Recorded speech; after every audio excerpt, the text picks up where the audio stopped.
Welcome to CineQuest Video. Okay, welcome to CineQuest Video, episode number 62. Right? 1, 2? Yes. 62. 62. Yeah. On this episode, we're going to be going over our villains list. And it's pretty much like a battle royale. What is that wrestling one? The ring. WrestleMania? Not WrestleMania, but when they're in the fucking... the cage match? In the cage. Like, death in the cage. Ladders, and chairs. Rage in the cage. Rage in the cage. Match. That's like Tenacious D or something. No, dude, it's all about TLC, baby. Tables, ladders, and chairs. Fuck yeah. I guess if this was an actual physical competition, some people would get hurt. Yes. Some people get fucking broke. Yeah, a lot of that. Forever broke. Some people don't have insurance. No matter if they are fictional characters, there's going to be some real life injuries here. Yeah, and I'm pretty sure the nerds are going to be the first Johnny to go down. Wong is just toast. What? Well, I mean, unless they decide to, are we letting him use his guns? Because that's pretty much that's what he is. He's. Well, speaking of that, let's go over the list. All Marco Marquez is do his John Woo side, jumps in the air to the side with two guns, and he's just going to bust done. out the breakdance. Let's go over our list of villains for those of you who haven't kept up over the past year. So, Roland, you want to go over the movies that we've talked about?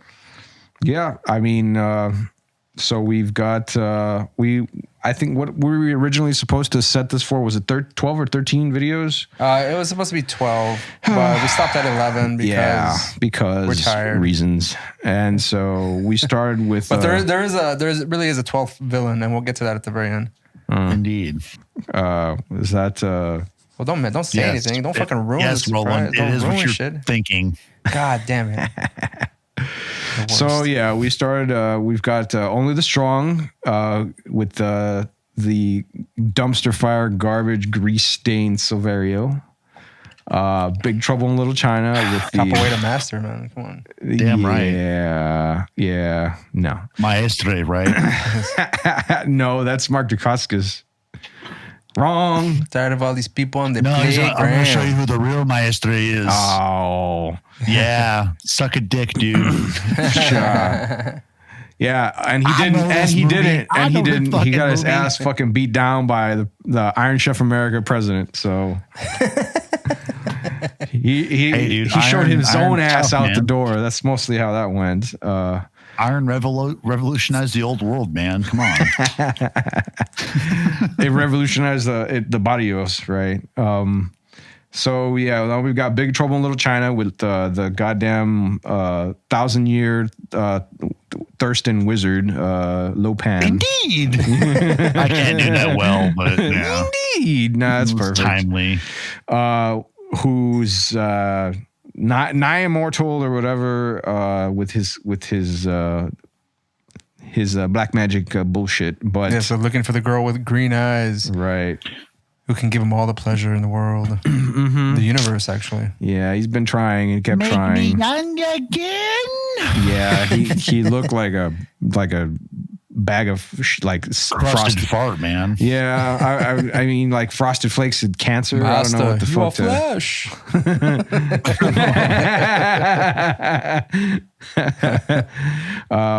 So next we've got the fucking Shogun of Harlem himself from The Last Dragon, Shonuff. I just thought about like fucking Only the Strong and Last Dragon. We need to like write a movie where we can't bring back Shonuff. I mean, we'll get like his son to play him or something. We'll figure out a way to we'll CGI it. Fuck it. But have a movie where after the events of The Last Dragon and Only the Strong, because they took about the same time. What would they call Shonuff's kid? Monuff? God damn it. No, it would still be Shonuff, dude. No. But it would just be like the actor's kid in real life or whatever. Show what? No. Shonuff Jr. Lame. In that case, the name of blown enough. Little enough.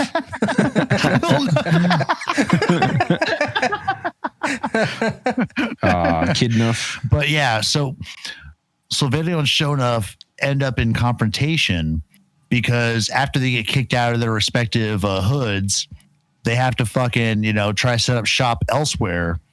So in Deer Park, Illinois, fuck it, we'll just do it there. Yeah. All right. This is already kind of sounding like Teenage Mutant Ninja Turtles Part 2. Shredder's like the guys like just gathering all the Foot Salt Clan together, just trying to regroup. So they're basically regrouping, is what you're saying, right?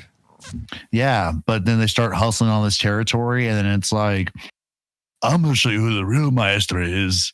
And then Shredder's like, no, I am the master. Like, it's gonna be fucking brilliant, dude. So we just need to write it.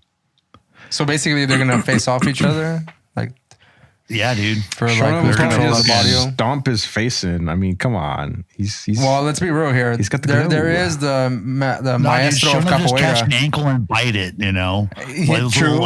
But he also has the glow. He's swing him around. He's got evil glow, on him. So he's got exactly. It's how much superpower that gives him. It's a supernatural power. It's what is. But don't forget the Silverio got a pack of smokes. Yeah, and shitty boots. Yeah. And he's on cocaine too, so. Oh right, he's don't forget that. I'm my own girl essay. Yeah. So the next movie, Roland? That's Demolition Man. Fucking Simon Phoenix, man. With blonde hair. Wesley Snipes. Yeah, Wesley Snipes, fucking blonde. You wouldn't think that would work, but it totally fits the character. He looks fucking nutty as shit. Blade needs blonde hair. That's right.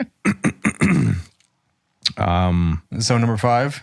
Fucking Last Action Hero. We got Benedict, Cyclops or whatever coming at you. Well, the fictional character that comes out of the movies into the real world. Yeah. To cause havoc. And just starts murdering people. I killed the man. I shot him. Like nobody cares. What is it like? Shut up. We've got Troma's War, The Network, which did we agree if that was the that encompasses that's just what we're calling that encompasses the AIDS Brigade, right? The Siamese twins, the Siamese twins elite, and Sergeant Pork Pie or whatever the hell his name is. There's almost like 3. There's a few stages that they have to go through to get to the very end, and I think at some point they even get past the last person and then just start. Dude, just think about these like game bosses. Act 1, pig dude. Act 2, the Silverio. Fucked up Siamese twins. Oh, that. Yeah. Act 3, final boss, AIDS Brigade. Yeah. Shoot him in the dick. Shoot him in the dick. It's his weakness. Damn. Yeah. How did you know? That was a fucking game. It had like the targeting, like only hit the weak points, and it has like a little pinprick where his little tiny dick is. Right. Shit, they hit me in my vulnerables. How did they know?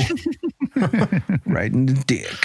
Crossbow to the cock. Number 7, the 7th film, we have Hard Boiled. Yes, with Johnny Wong. Yeah. Great movie. Great movie. Very, very good. I don't know about the villain. He was tacky as fuck, like all those. But he was an asshole. You gotta admit, there were some scenes that where he went past the limits of a person. Even who is part of his henchmen, he shot wooden cross. His uncle, or what was it? The mafia boss dude. Yeah. That he betrayed or whatever. Yeah. Well, I mean, he even killed like nurses and shit. Right. Yeah. He was trying to kill all the kids and all that stuff. And well, he wasn't trying. He fucking went to town on some of them. And he even kills his own hencher. Actually, Mad Dog took it into. So number 8 with his chest. So we got Runaway with what the blanket on his fucking Dr. name. Love Gun. Yeah. Dr. Charles Luther. Yeah. Mr. Detroit Rock City himself. Goddamn Gene Simmons is first and last and only debut serious role. Which nobody. I love how number 9, the movie is Richter. Yeah. With the villain Guns Akimbo. Typo. What? No. We all know the true villain in that movie was Miles. That fucking nerd. He was a troll, man. Yeah. Yeah, exactly. He started the whole thing. He'd been fine if he wasn't such a prick on a goddamn Reddit edgelord or whatever, just coming in there, minding his own goddamn business. No. He had to be the shitlord coming in. And but bringing up the internet bleeds into number 10 really well with Virtuosity, where we have Sid 6.7. Yeah, Russell Crowe's nuttiest fucking role ever. I mean, why can't he be at Sid 0.66? Or well, 6. I mean, 0.66 nuttiest role ever. Yeah. Are you accounting for A Beautiful Mind? He was rather nutty in that one. I barely remember that. Have y'all seen? Oh fuck, what was it, Gladiator? Or what the fuck that? Master and Commander. What? No.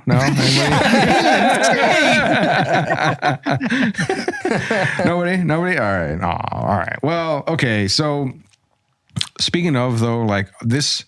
Oh, well, I guess we'll get into the rambling a bit after this last one, which is fucking Cisco, the big hit, baby. All that love for you. Louis Diamond Phillips. Yeah, LDP, baby.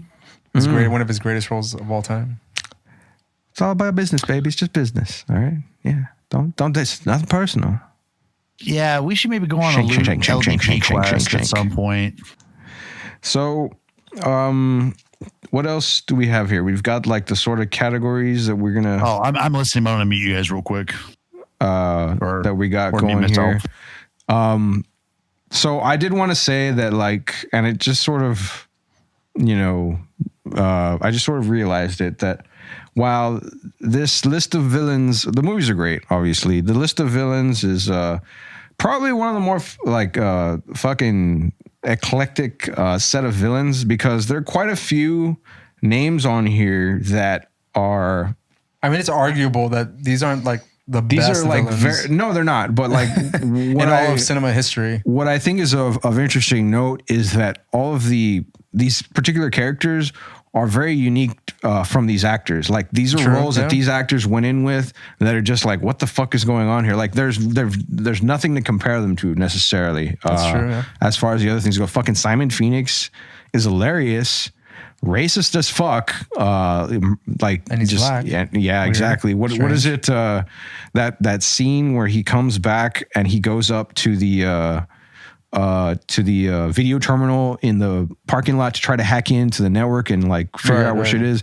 And excuse me. I'm thinking of the scene when he's in the museum. And they're both scenes in the movie, but you're not referring to that one. You're referring to the museum scene. I'm referring to the museum scene where he gets racist as fuck randomly, and it's funny because it's just like that 90s jokes.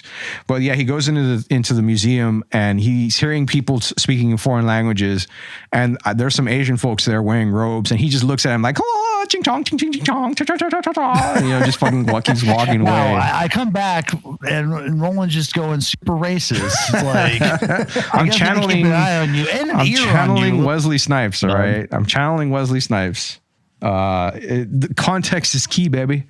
And so then we've got, obviously the fucking network. Anything with trauma is going to be just fucking goofy as hell.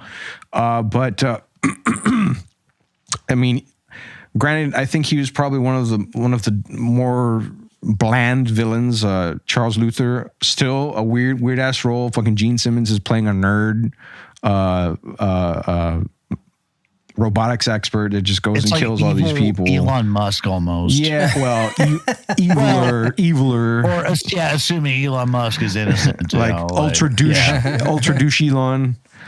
Yeah, I guess there's a rocket that he's about to lay over on its side again there in Brownsville. Yeah, my mom wanted me to go and take her to that, and I was just like, "Are you out of your mind?" I thought you were about to say that your mom wanted you to take him to go meet Gene Simmons. Space exploration. Oh man, that'd be great. No, fuck SpaceX. Richter is actually also, I don't, not knowing anything about that particular actor, he's pretty funky, funny. But no, yeah. So Charles Luther, Cisco, fucking Lou Diamond Phillips is another role that's just like fucking way out of left field with this kind of thing. Like, there's nothing else to compare it to as far as that goes. Shonuff as well, like, another really fucking like eclectic ass motherfucker.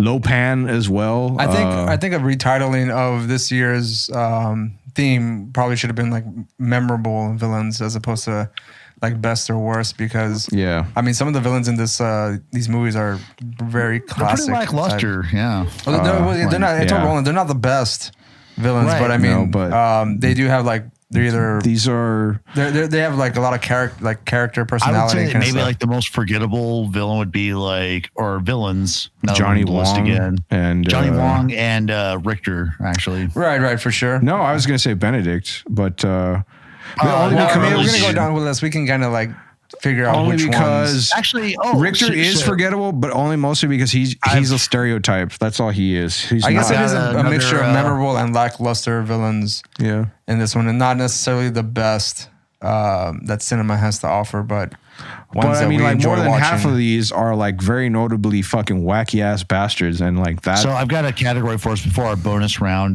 Most forgettable. Right at the we top. can just scale them. All right, so I guess we're gonna go through our categories. Yes. See.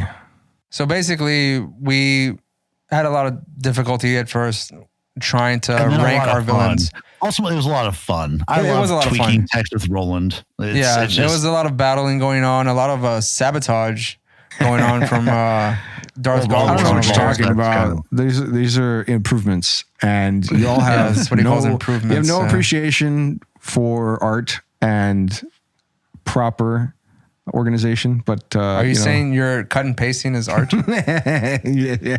Yes. Oh, I got this off this Reddit. Good job, Carlos I'll just Mencia. paste it in. Perfect. Ew. What are you? Don't go there. That guy isn't even Mexican. How dare you? Are you? As far as I know, on both sides of my family, baby. Woo! All right, so these are the categories that we're gonna go through. Who hustled the most to get where they are now? The self-made G or the beach? Self-made G or a beach. That's what I was thinking. And then every day I'm hustling. Every day I'm hustling. The next category is the best Scheme is. You would read that. Scheme is there. I was just like, I didn't fucking do that. Whoa, that's another episode. The best shimmies. That's another episode. Sounds like a YouPorn category that we should not go into. Yes. Next category is hey, that's cool. Best henchers or always the henchmen. Les henchos. Next category is best swag or the most magnificent bastard. Yep. Roland, please, the next category, please. This is all you. Power level over 9,000 or not? Fuel my desire, and on I burn. Super Saiyan direction, achieving final form in half a year. No, in half a year. Yeah.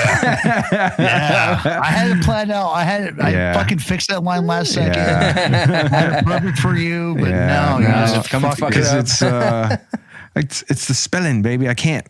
Sorry. And you should try to cut in that the I am immortal like I'll cut in just a little clip. It'd be great. Then we've got the overall havoc. Also, that's all you, Roland. Oh, raining blood. Daniel, I know you didn't plan this out necessarily, but he is wearing the Slayer bandana on his head right now. Yeah. Hey. So. Yay. Look. Damn. Look, there it is. I just call that good synergy, baby. All right. The next category is the Supreme Chucklemeisters. That's right. It's most important, arguably the most important category. Right. If you want to like it, at least connect with the villain, or you've got to be have some fun charming. with them. You got to be charming. You got to get some sense of humor. You got to be suave. Yeah. Next category is Am I Evil? Yes, I am. Who sings that initially? That's Metallica again. No, well, that gets a cover. That's a cover. Originally, it was It's not Merciful Fate, right? Is it? No. Oh, I don't think so. Why am I thinking it's Halford? It's not. It's Diamond Head. Diamond Head. There you go. Okay. That makes more sense. Yeah. Wow, man. Daniel, you want to give us the next category? I do. Richest in spirit, followed by richest in material goods. Who has the best synergy with the universe? And who has the most fucking money and shit? Money. Money. Give me my money. Got bills, bitch. You know, Melvin, I'm really starting not to like you. The last one we're Where's gonna my do. money?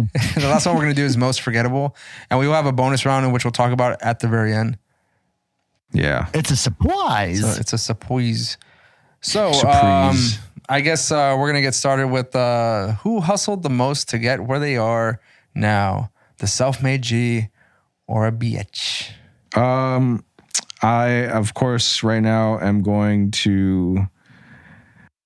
Roland, I'll let you pick yours first. I would nominate Silverio for the biggest bitch, of course, but I can't. Can you in good conscience actually say that Silverio isn't a self-made person? I mean, I can lie in good conscience, but no. Think how many guys he had to kick in the fucking face to get where he is now. So no, I would probably say Johnny Wong is the weakest.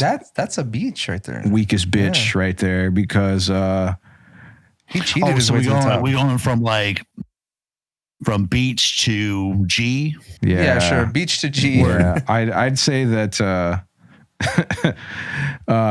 I'd say Johnny Wong is at the bottom of the list. And I mean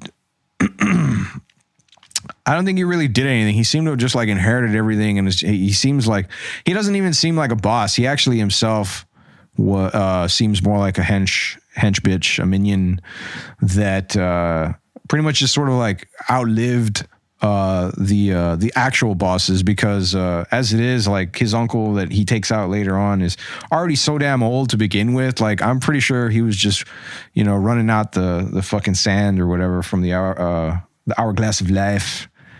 Really, if he'd have just waited for it, a few years or something like that, he probably would have been handed the reins at some point.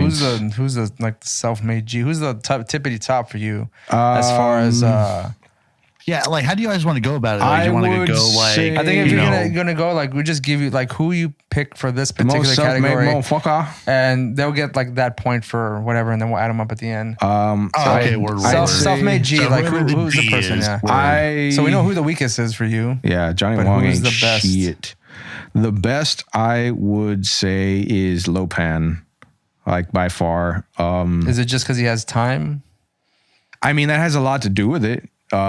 He's had so much time to like build a fucking empire of like a fucking gang and like that he has his palace basically and owned like 2 rundown like warehouses in Chinatown. Yes, but beneath those warehouses in his bunker he's got like dungeons, he's got like a palace. Doesn't he have like a pyramid down there or some shit like that at some yeah, he kind of does. Yeah, he's I mean like he has like the forces of evil. He's got gold statues. He's got like time. He's got have a spoon and dig all that out. With he's got his fucking he's got his damn wizard powers and all that craziness or whatever. I mean, initially in the most of the movie, he is not flesh and bone. So I mean, he's pretty much indestructible.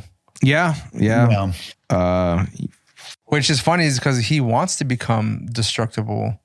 Is it just so he can come? Is that really what he wants? Right. He wants to bust a nut. That's pretty much what it is. Like you're telling me that Big Trouble in Little China's villain is basically his main goal is the climax. Well, I told you. He's tired of special nuts. He can't. Yeah, I mean, like if he probably try to jerk off, he'd probably break it off or some shit with his old scraggy ass. It's just not. But his dick is indestructible. I mean, it's not even there. Like his hand can pass through his dick. His spirit dick is indestructible, but his material dick is weak, and it's like a dried out bag of Frosted Flakes. You know. So maybe we've already answered the poorest in material goods. Well, I mean, as far as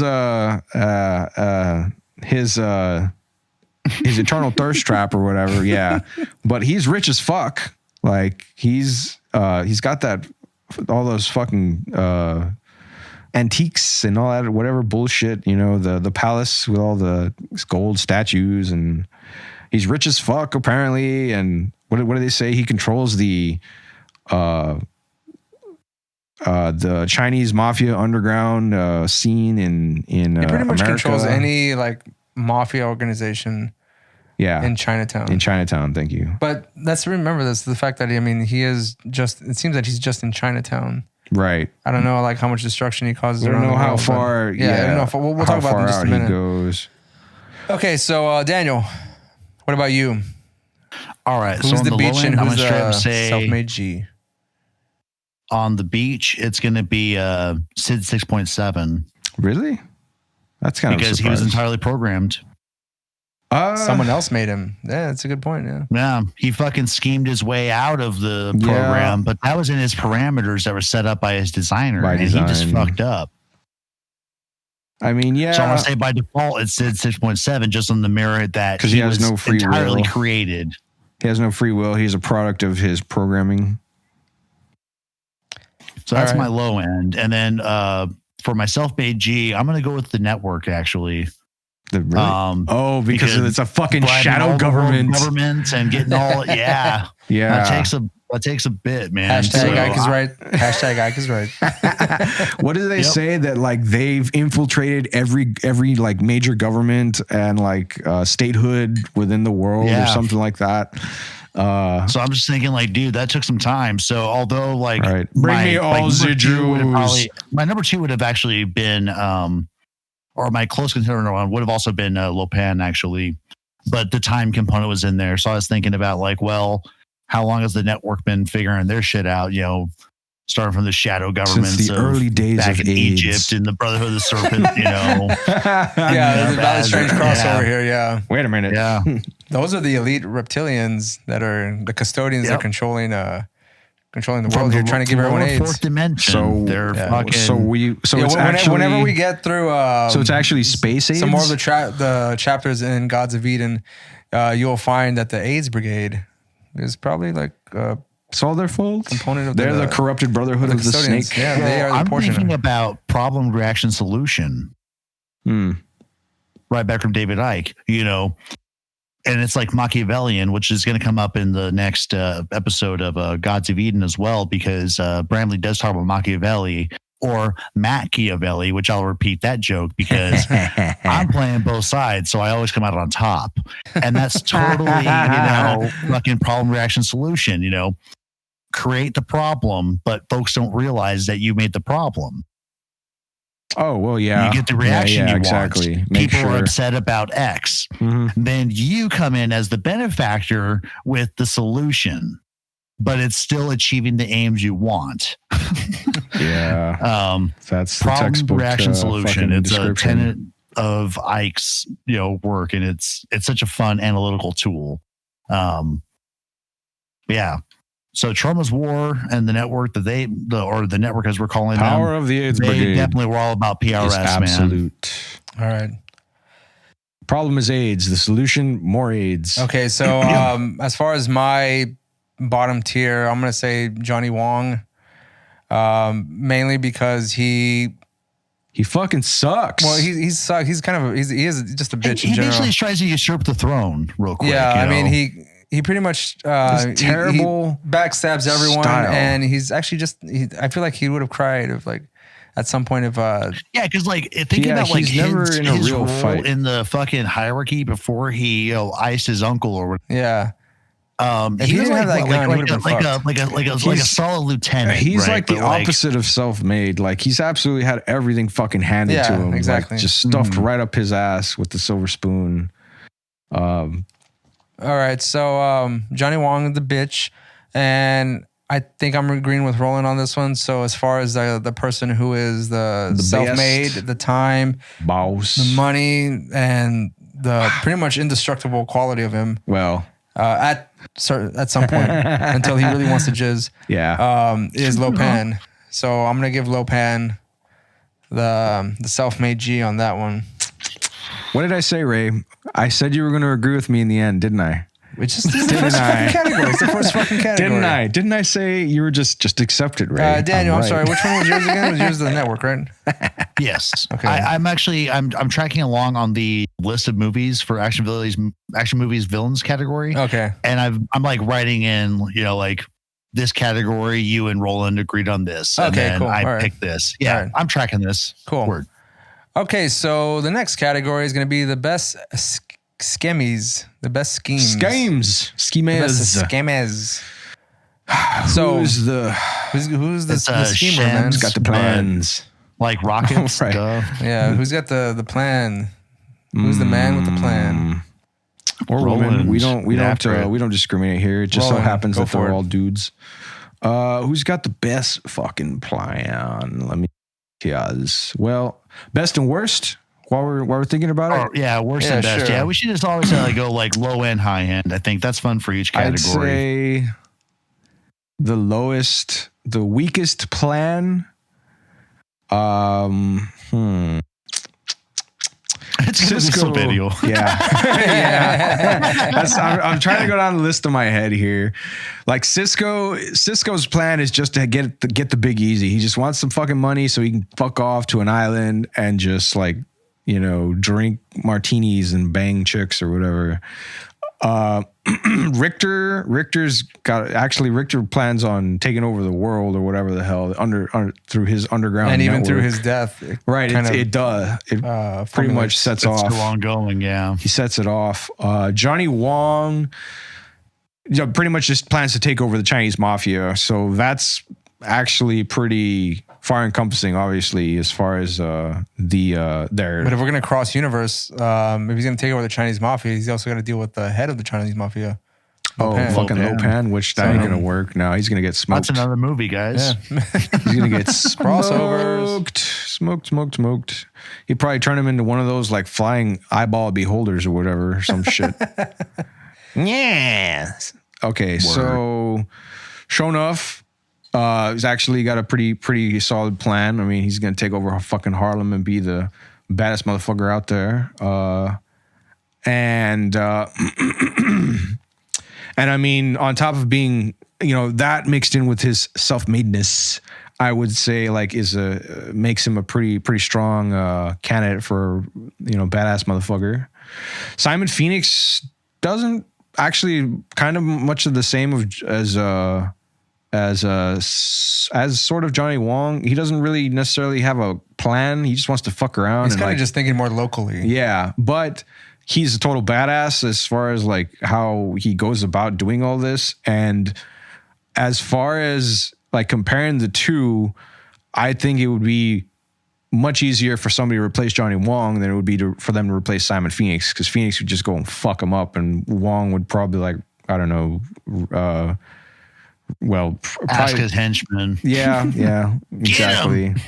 I mean, Phoenix would probably just use his henchman as a shield or whatever because it's amusing. But Johnny Wong is just bitch made and would probably fucking run out there and put on some bulletproof shoulder pad blazer or some shit that he wears. I don't know. It's fucking dumb. Guy's got worst fucking fashion sense ever. He just You take that back. Horrible. Absolute Pot garbage. kettle, that's all I'll say. How Y'all can see dare it. you? Y'all can fucking see it. It's amazing. You're welcome. All right. I should turn the camera to all of the goodness that I grace you all here with, but I won't. I'll just leave you with this little brief taste. Again, anyways, before I was so rudely interrupted by some bitch, let's see. Benedict has a pretty good plan too. His execution sucked ass, but it was a good idea.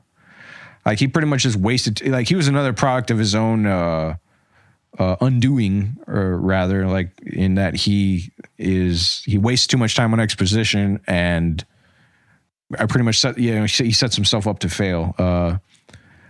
So I feel like you're stalling, Roland. maybe a little bit. I mean, because you know where I'm going. You know exactly where I'm going with this, and I want to give just a little bit. Are you gonna go back to Lopan? No, fucking Lopan's at the top, but no, fucking Silverio, trash. He wants the body. I want to rule the streets. And that's it. Like, Roland, you just spent the last 30 minutes still on your low end of this. God damn, that's right. It's going to be longer than 12th Planet. Yeah, all 3 episodes at this fucking rate, buddy. So, Silverio doesn't really have a plan. I mean, like, the guy is so much of a pussy. I'll insert a transition where it just fades into where he's like just starting and then it ends. He's a little bitch. All right, he's a little bitch. That's 50 minutes you don't have to worry about, Ray. He hides from the cops and shit. All right, like that's all I'm saying with that crap. He just doesn't even care. He doesn't even have any guns, which is pretty much immediately going to get him fucked with every one of these other guys because they're all fucking loaded.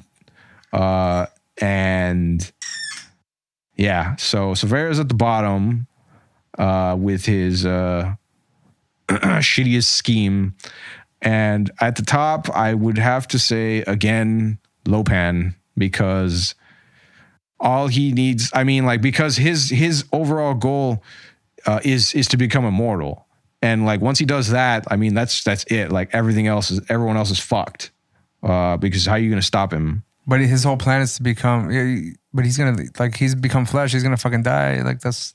Yeah, his plan is to come. That's it. His plan is to come, though. Right. Yeah, and through that become immortal. I don't know. Like he just needs to bust a mad nut, and all of a sudden he lives forever. But you said his dick is weak. Yeah. Well, he's gonna pre-jack.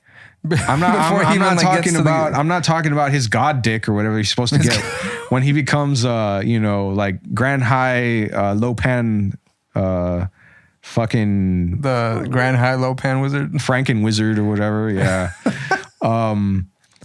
But yeah, when like he's all wheelchair ridden and shit, like obviously, I mean, his heart couldn't take that. So Lopan is basically what you're saying. His old man balls definitely wouldn't be. He'd spit dust. I don't know. It just wouldn't work. All right, transition. Daniel. Bitch. All right, so on the low end, I think I have a tie. I have Sid 6.7 and Simon Phoenix at the bottom. Okay. Again. Because their whole thing is just wreak havoc once they're out. And they both end up with like new rules to operate by, because you have Sid 6.7 who's magically in the real world, but he can still do all of his crazy, 90s VR CGI shit. 90s VR. I would argue pixelated stuff. I would argue that Sid 6.7 and Simon Phoenix can only be stopped. The both of them can only be stopped by one person. So if you take John Spartan and Denzel Washington's character out of there, like they pretty much just would fuck everyone up. I think, because Simon Phoenix, like when they brought him back, he beats the shit out of all the cops like easily, and the same with Sid 6.7. Like he just goes and he just starts murdering people. So hey, Roland, you're kind of making my point. It's an extension of the same point. I'm just saying, like, they're so badass that like there's no way to stop them. All right, like the plan is moved. The same with Lopan, bitch. It fucking took Jack Burton. Yeah, same with showing up. Took with Leroy Green. Steak knife. Same with Benedict. Took Arnold. Yeah. The network took Parker, dude. Wait. I thought. Okay, so the network was that was a multi-component fucking take or whatever, right? Like, but they were very careless with their plan, though. That's why these motherfuckers fell apart. Yeah, got taken out by that chick with the machete, 80% right? of their entire army by himself. Who took out? And he also made them waste precious resources by shooting him 8,000 times before he actually fucking died. Who took out Corporal? So those are bullets they can't get back, buddy. Who took out Corporal Piggy Bitch? Wasn't it the girl that went in with the sword? No, that was the Siamese douche Oh, nozzles. you mean the guy that got shot, the German dude? You mean that guy? No. No. He's talking about Piggy. Like Piggy, dude. With the Yeah. I can't remember, but didn't he like blow up on the fucking hoverboat thing? I think so. Yeah, when what's his face, the dude, the guy is always eating food or whatever, like drives the truck off the pier into the car into the boat, and it just explodes. But I think that my number one, though, getting on with it. Yes, number one is going to be Benedict. Really? Oh shit. So check this out. So he has basically the same like motivations as my bottom two, wreak havoc, but he's on the fly. Like, it just shows how brilliant he is, because all of a sudden he's like, wait a minute, I can go grab other fucking, villains out of fucking, movies and dominate this fucking pussy ass plane. This sounds awesome. But for him to think about that plan in like 2.5 minutes, that's fucking brilliant. And he's basically has a indisposable army he can draw from, because it's like, oh, Darth Vader got shot down by the NYPD. Let me go to another screening and pull him out of this movie. Daniel, I'm sorry, I just need to jump in because you said Benedict. I already had Benedict already as the top guy. And one of the reasons was because he has like that fucking ticket, right?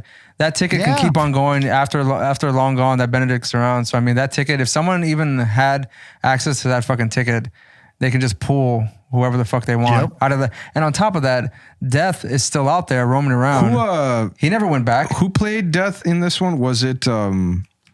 It was what's his face from Lord of the Rings? Christopher Lee. No, it wasn't Christopher Lee. No, it was that Dracula? No. I think, wasn't it? The guy. Speaking of which, I was thinking of the guy that played Gandalf. It was Ian McKellen. Ian McKellen. I think. I'm pretty sure it was. But regardless of the fact that Death is still roaming around, so I mean, that's that one villain. Even after Benedict is long gone and the ticket is destroyed, allegedly. He's still walking around, so he could be like this. And he's still icing people because he actively killed that cop. Like, oh right. So he gave him lung cancer or some shit. Hand off to you, so you can talk about your low end. I'm gonna go grab a beer. I'll be back, dudes. Alrighty. So my low end is going to be. Who it is real quick. Don't you do it? Don't you do it? I'm still. It's a kind of a tie. You can't do that to him. Between it's No, you're thinking. I'm just going through like those folks who think too locally. You're thinking like Simon Phoenix, Silverio, fucking Johnny Wong is probably one. You know what? I mean, honestly, probably Johnny Wong and necessarily, but it could be Sid 6.7 because they're only like reacting in their parameters that they have. I think like you said, they have Denzel Washington. Shit. I mean, Silverio himself is, I think, by the first person who like pulls out a pistol or some shit. Well, no. Well, I mean, the thing is, like, Silverio has a fucking army behind him, kind of like a local Miami army. Yeah, they've got like Sid 6.7 is just. I mean, he's limited to the technology of the time. He is functionally immortal, though. Technically, yeah, but I mean, he could be thrown back into his virtual reality. You know. Yeah. But I mean, like, as far as how they like, if they broke his neck or like, just kicked his ass or whatever, he would just heal and then turn around. But I mean, I think if we're gonna think like really, really locally, I'm just gonna think Simon Phoenix. Simon Phoenix's plan isn't exactly thought out. It's just he's just running on instinct. Yeah, and I mean, he's just going like one instant he's just of the like other. we'll take everything over because like this world is full of pussies. And, but it's not to say that he isn't an intelligent person. No. But Simon Phoenix himself, Simon Phoenix is just running on fucking like small potatoes, just instincts. So at some point, he's not thinking clearly. He's just rolling with the punches. I mean, the guy that brought him, the guy whose idea was it to bring him back, like he ended up killing him. Well, he got someone else to kill him. Yeah. So I mean, that alone already shows that he's already going to destroy himself at some point or another. And then you could bring in fucking Sylvester Stallone, and he just freezes the fucker, and then just crushes him. I mean, so he's gone. He doesn't really have a plan for anything. He's just there. I think his whole point is just to wreak havoc, and that's no plan at all. It's just to. Yeah. How long is that going to last? So, yeah, my lowest one I'm probably going to say is... Silverio. Simon Phoenix. I agree. Okay, so we're going on to the next category, which is the best henchman. Yes. Best henchers. So, who has the best hench eaches? I dare you to say Lopan. That's an easy. Who's got the worst? I would have to say, or rather, for a lack of henchmen, it would probably go to Sid 6.7, because he pretty much doesn't have. He's pretty much a lone wolf. He's got the guy that made him, and like he fucking hates him. Yikes. Actually, Cisco technically doesn't really have henchmen himself because he's a henchman. He's like a senior hench, though. Yeah. He's a senior henchman, but then he has henchmen like when he has to. Yeah. When he's put in charge. Yeah, when he's put in charge for shit. And he probably has like some of the worst henchmen because they're fucking because he's stupid. got that. And he's got that dumbass dude or whatever with the Buster and the Buster and the Buster who gets busted.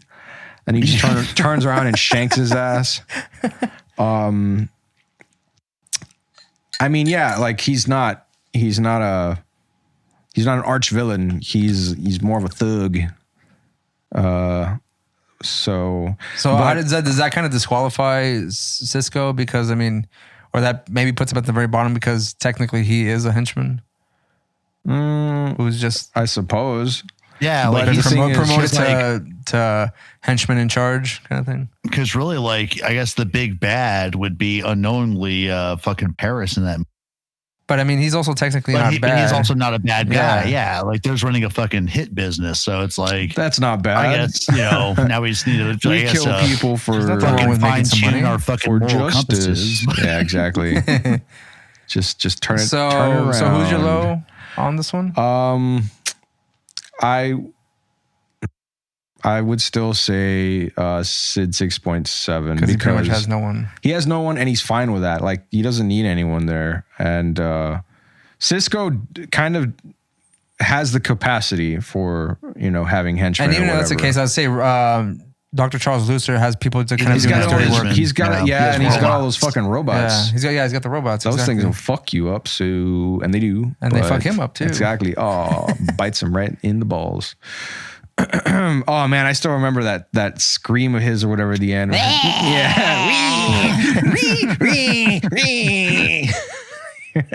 Yeah. They easily could have played I Was Made for Loving You at the end of that when Tom Selleck and that chick are kissing each other. They totally should have played that song. When they're making out and like getting showered in sparks and shit or whatever. I was made for loving you, baby. As he's there with his fucking eyes open. That's fucking beautiful. Oh man, it would.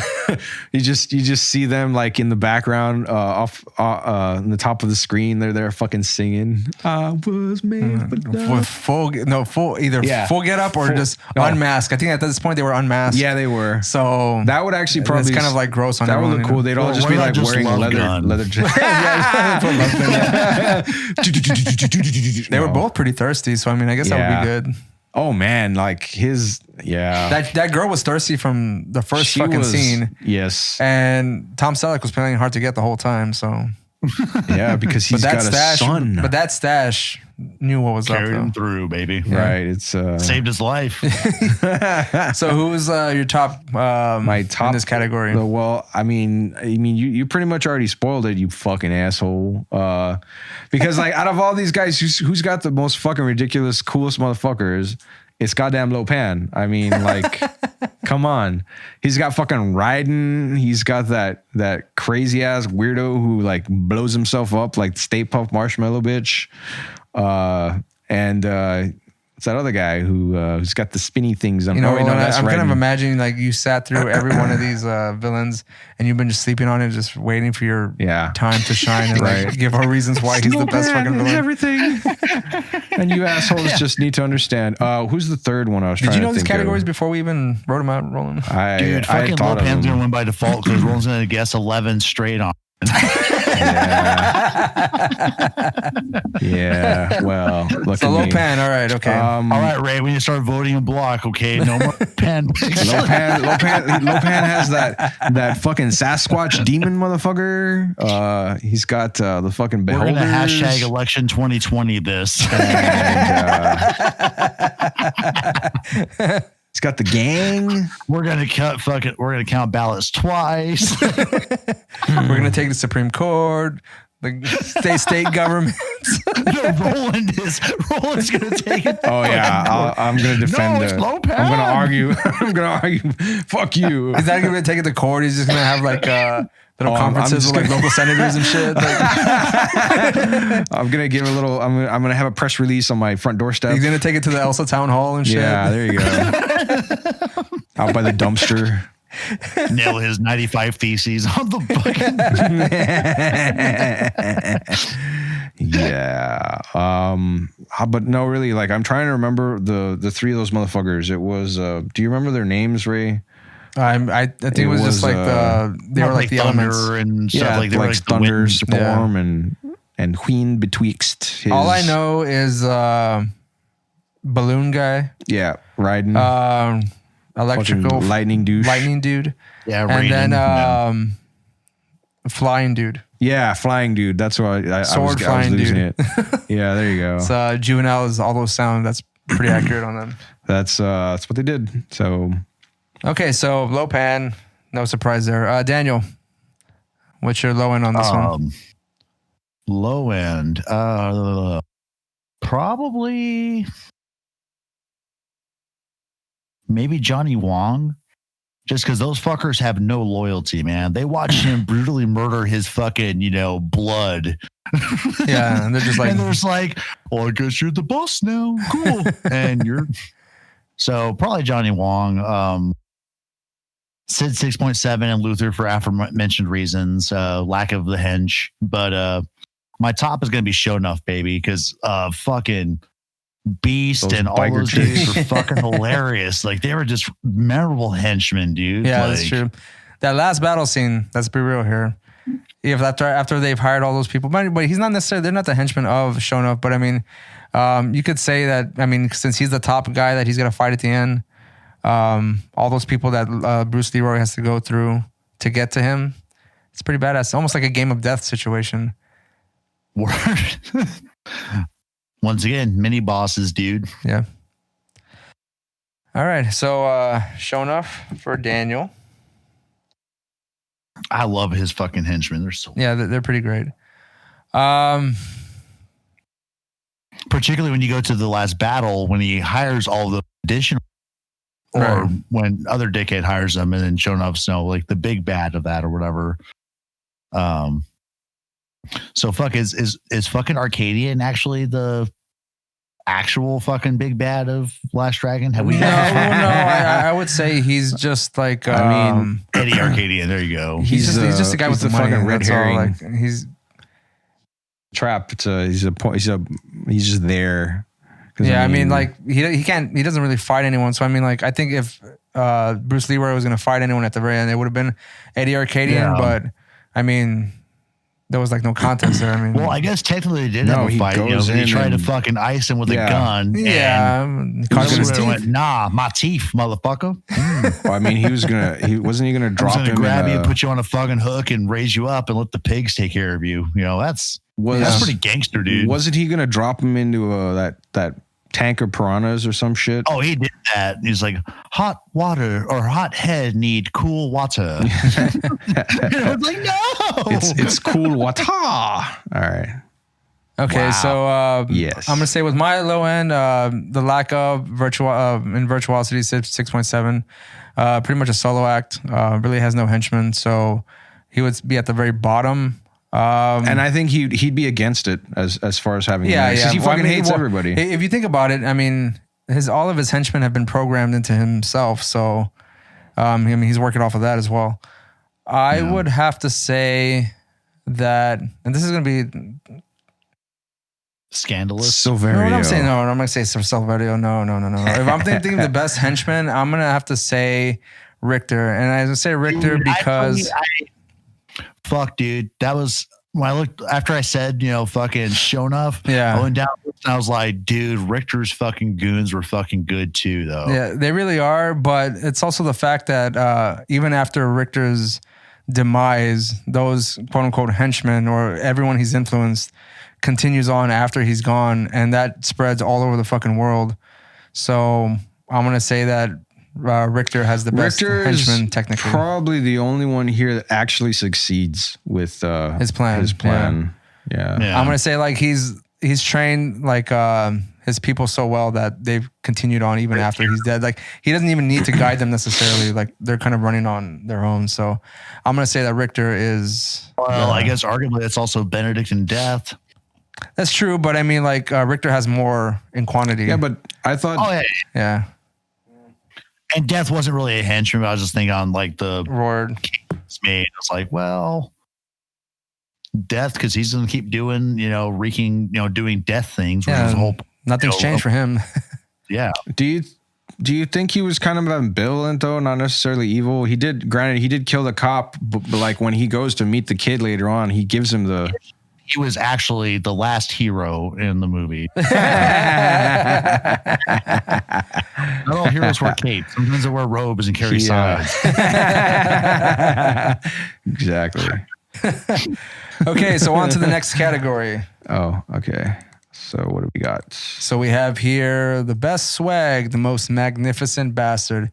Best swag. I mean, I know Ray's probably going to go with Shonuff because he would love to he'd love to cosplay that motherfucker. Well, who wouldn't? Yeah. Who wouldn't? I mean, I dare any of you not want to be Shonuff for Halloween. He's actually leaning disco, man. Yeah, that would be pretty cool. It's let's see. I mean, and Roland's gonna be like, I want to wear the overalls of Simon Phoenix. I want to dress up like a big silly ass looking bastard with a fucking robe and. Nah, man, he wants to dress up like a My Buddy doll, basically. Jesus Christ. I mean, that like takes out pretty much most of these. 6.7 has some badass fucking suits. I will say that. That's all 90s colors, I know, man. yeah. It's like the color we got fucking going on behind us right here. They're fucking like zoot suits from fucking forever and a half ago. Which I kind of did like those. But I mean, I'm not fucking picking Lopan because he looked like a big dork the way he fucking dressed. Like your low then? No, my low would be fucking Johnny Wong. He looked like dog shit every fucking time. I mean, it's a little tricky. I think it would either be Cisco or Sid 6.7 as far as my top I mean, speaking of the swag of the network, I mean, it varies between person to person. Yeah, I mean, someone's wearing like a military uniform, someone's wearing like some shit fatigue. Yeah. Or you're just a normal ass person with AIDS and you're gonna go fuck people right, to give them AIDS, you know? Yeah, that one. Like the island, dude. Yeah. Simon Phoenix, I think at one point has like, I mean, I don't know, like the armor he wears at the end of the movie, it looks like recycled tires or some shit. Like there's not. Well, I think he grabbed them in the sewer, man. Yeah, like, where they were eating rat burgers and shit. Yeah. And Shonuff does look pretty fucking baller. That's a given. It's an absolute given. Yeah, that stuff fucking has kick, doesn't it? Benedict does have actually like I think he has the best fucking suits. He's got some sweet ass eyes too. Doesn't he wear a white? He actually I haven't seen too many people that can pull it off, but I think Benedict has a white fucking like tuxedo or some shit. Pulls it off, dude. I really like the way that suit looked. Actually, that was fucking like what are those like fucking tailored or whatever to your custom tailored. Yeah. I think is what it's called. Tailored, yeah. To your body, and let's see. But I still really liked. Damn. No, I'm gonna have to go with Cisco. Cisco, like I think I wrote it in the description. He's like something between a fucking like Yakuza La Bamba or something kind of thing. Like, he looks fucking badass in every fucking scene. And I mean, he obviously pays a lot of attention to how he fucking looks. Where's that fucking scene when they're driving and he's there with like the little tweezers tweezing his fucking goatee or whatever to within a fucking inch of its goddamn life. He's just like pulling out every single little fucking follicle or whatever, like with his little hand mirror and shit. And yeah, he's got those sweet ass knives too. Whatever. Oh hell yeah. That he can spin on his fingers and shit. Those are, some Bud K knives. They're called crambits. Oh yeah. Yeah. There's actually a fucking sweet one. I think Cold Steel just produced it, but it's a fucking it's like a folding retractable crambit. Oh, I've seen those. Lever in the fucking middle where it'll like, pop the blade out or whatever. I kind of like those. I've seen basically Cisco's fucking like a fucking Mall Ninja's goddamn wet dream with that shit. I mean, it's fucking awesome. It's some silly garbage, but yeah, I'd say my top swagger master is Cisco, and the bottom of the shit barrel is fucking Johnny Wong. Yeah. He had those like oversized 90s suits, man. Yeah, like it looked bad. It looked super bad because he was also crackhead skinny and just like so Daniel, Cisco top of the barrel, yeah. Johnny Wong at the bottom. Daniel, you're up. Yeah, bottom of the pile, Johnny Wong, and my top. Easy. It's tough actually, because Benedict fucking pulls off those suits like nobody's business. Fucking. Yeah, he's got that like. Oh man, those suits are so sharp, man. He's got like that corporate evil or some shit. And 6.7 has a yeah. Showing up is just badass. And when I was thinking about like swag, I probably should have put swagger, because that would have like really maybe defined the fucking category a little bit better. Got the swag.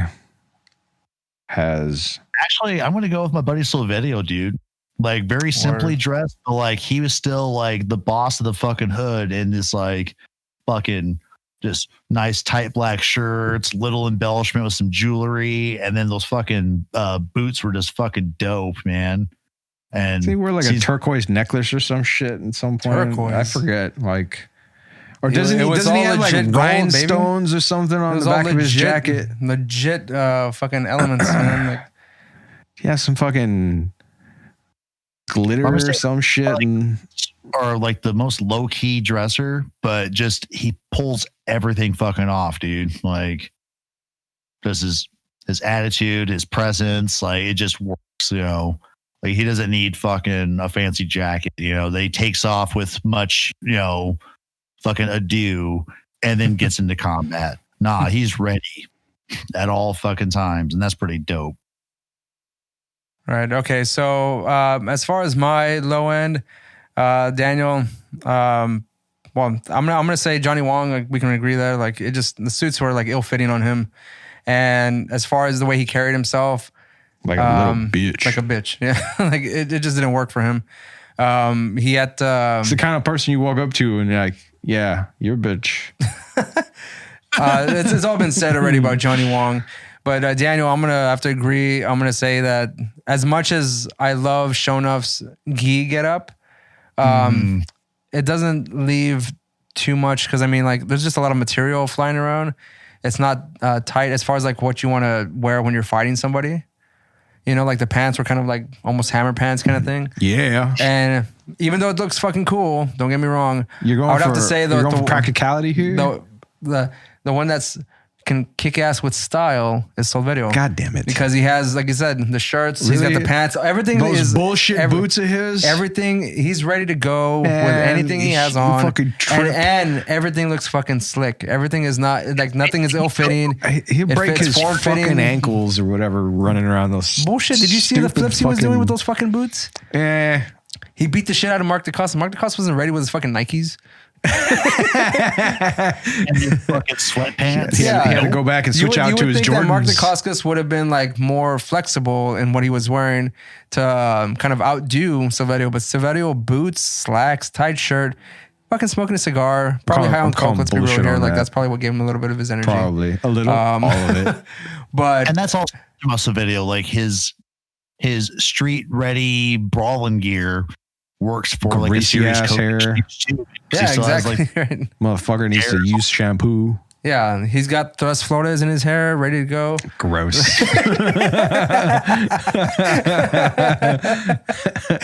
He's got a rose in his teeth or whatever. Yeah, and that little like cigar, man. He's ready to fucking go, man. Like everyone looks like. I bet you his cologne smells fantastic, also. Yeah, because it's got to be. It's probably like high karate or some shit. It's like next level boots. It's got to be strong to cover up the smell of those shit ass Black and Milds he's always puffing on. All right, so the next category is bring it up, Roland. Bring it up. All right, sorry. Bring it up. I can't see. I got you. Power level over 9,000 or not, and then the rest of the title there. Yeah. All of that. So power level over 9,000. Who is the most powerful? Who's like the most fucking... The most powerful.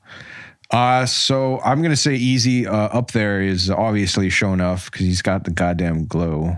And the only thing that stops him is, the other glow. The other glow. The good glow. He's got the bad glow. He's got the bad glow. Bruce Leroy's got the good glow. Johnny Wong ain't shit. Luther has actually got quite a bit of power with his robots, surprisingly enough.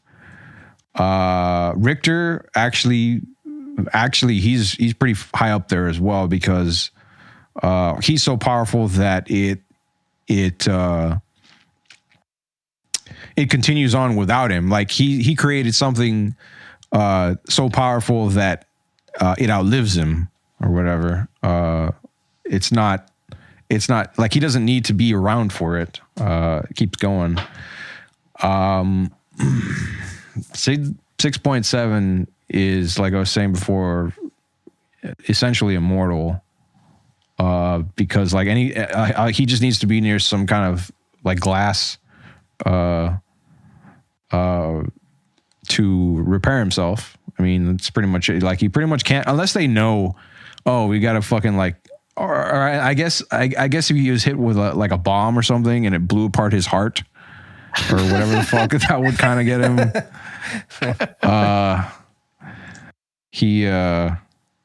Let's see. So bottom of the barrel is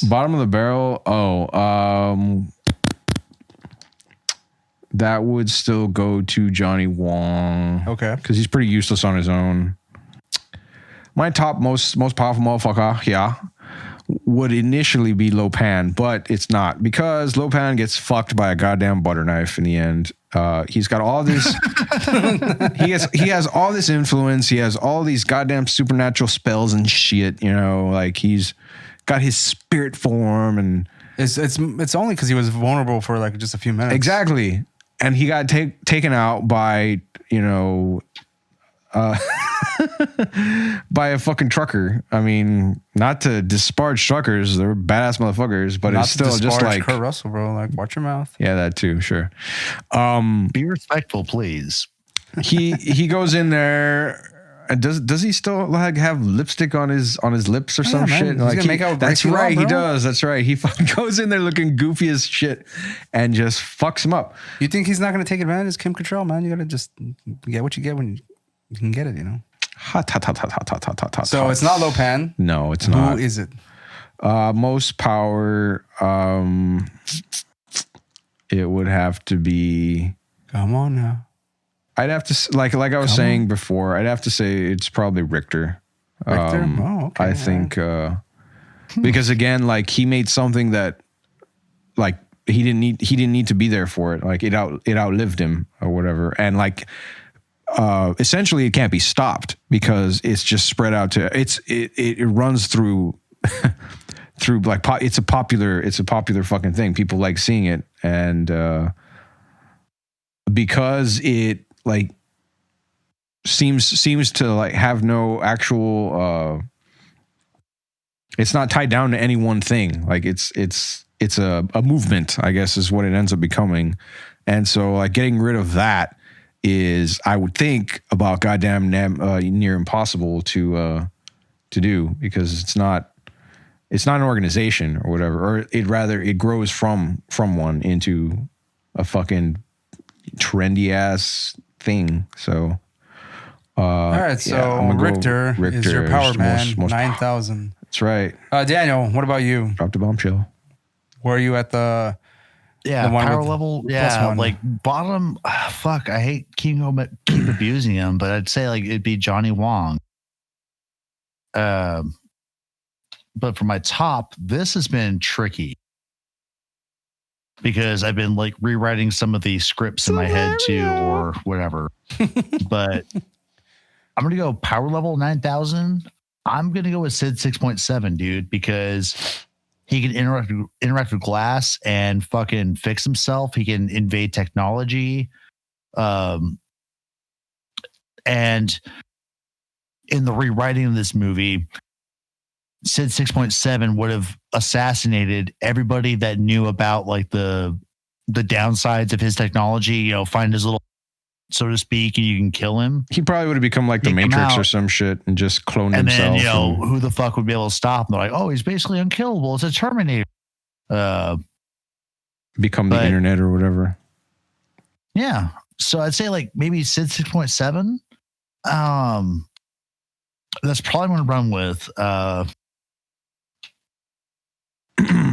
Ray, are you gonna 6.7? Ray, are you gonna run with the AIDS Brigade because it's unstoppable? A close second would straight up be like your pick, Roland, with Richter, but I'm gonna stick with Sid. How'd you call me out, Roland? I was gonna say the network. I'm gonna say the network because I feel like they have a deep power within the government and in this whole natural world. But do you think that they're the only ones? I mean, that shit runs deep. All right. Do you think that the AIDS Brigade, that was the only AIDS Brigade that was going around? No. AIDS is still around. I mean, there's reptilians. There's like that weird Siamese motherfucker. There's Reagan. Yeah. This is controlling countries. Like this is controlling this whole world. So, I mean, if you think that was the only one and these survivors of a plane crash happen to like stop them all, you gotta be out of your goddamn mind. All right. So I'm gonna say that the network is the most powerful. I mean, you're Power Man 9,000. You're true. You're true.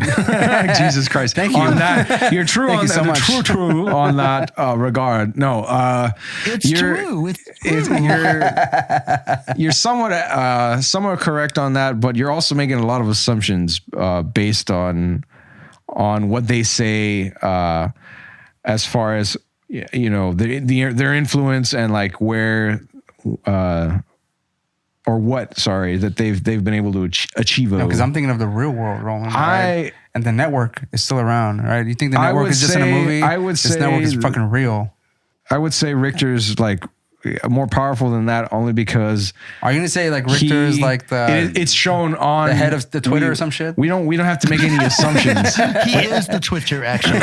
we don't have to make any goddamn assumptions about his like what actually happens. We're fucking shown in the movie that like everything is gonna keep going or whatever. And in Trauma, you could say I'm making assumptions, but I mean like realistically, I mean if you think like realistically with the AIDS Brigade, yeah, the AIDS Brigade,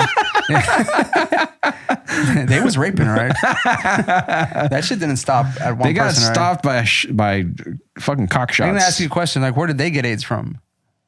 Like I said, it's probably Reagan. I don't know. Reagan gave him AIDS specifically. Well, the CIA they just gathered some AIDS fucked people a donkey and a monkey and nah, the CIA is too proposed. busy fucking running drugs from Bolivia. Don't worry about it. Like it's something else. It's the NSA, the FBI. Like they're all fucking sending out the fucking AIDS brigade. alphabets. Yeah, it's the alphabet groups like going out and like causing havoc amongst all the countries and shit like that. So network, that is my Power Man 9000 pick.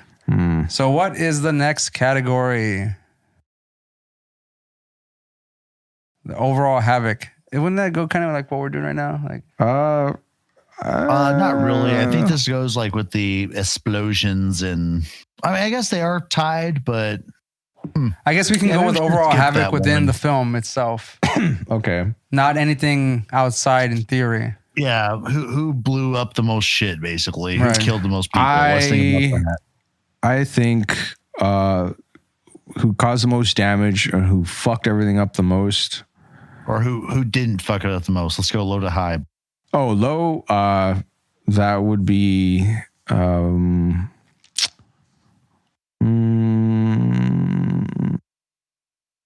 who didn't fuck up things the most. So I'm thinking that's either going to be on the low end. Is either going to be Silverio or I hate to say it, but I have to say Cisco probably had the least impact as far as the things he did throughout the movie and like his own character. I mean, it was after just one person. And granted, he's a hitman, so like off screen or before, as far as what they did, because they've been working together for some time. But if you think they fucking killed tons of people. But if you think about it, if the beginning scene is how many jobs did he grift out of fucking Marco Mark? Yeah, exactly. That's what I'm wondering. I think Marky Mark would have killed more people, and then he just came behind and started shooting the people that already fucking dead. Yeah. Because that's basically what we saw him do. Yeah. 10 G's, baby. Yeah, I make that money. Yeah. Because, I mean, as much as I would like to shit on Johnny Wong again, like he did sort of take over. He racked up a little bit of body count too.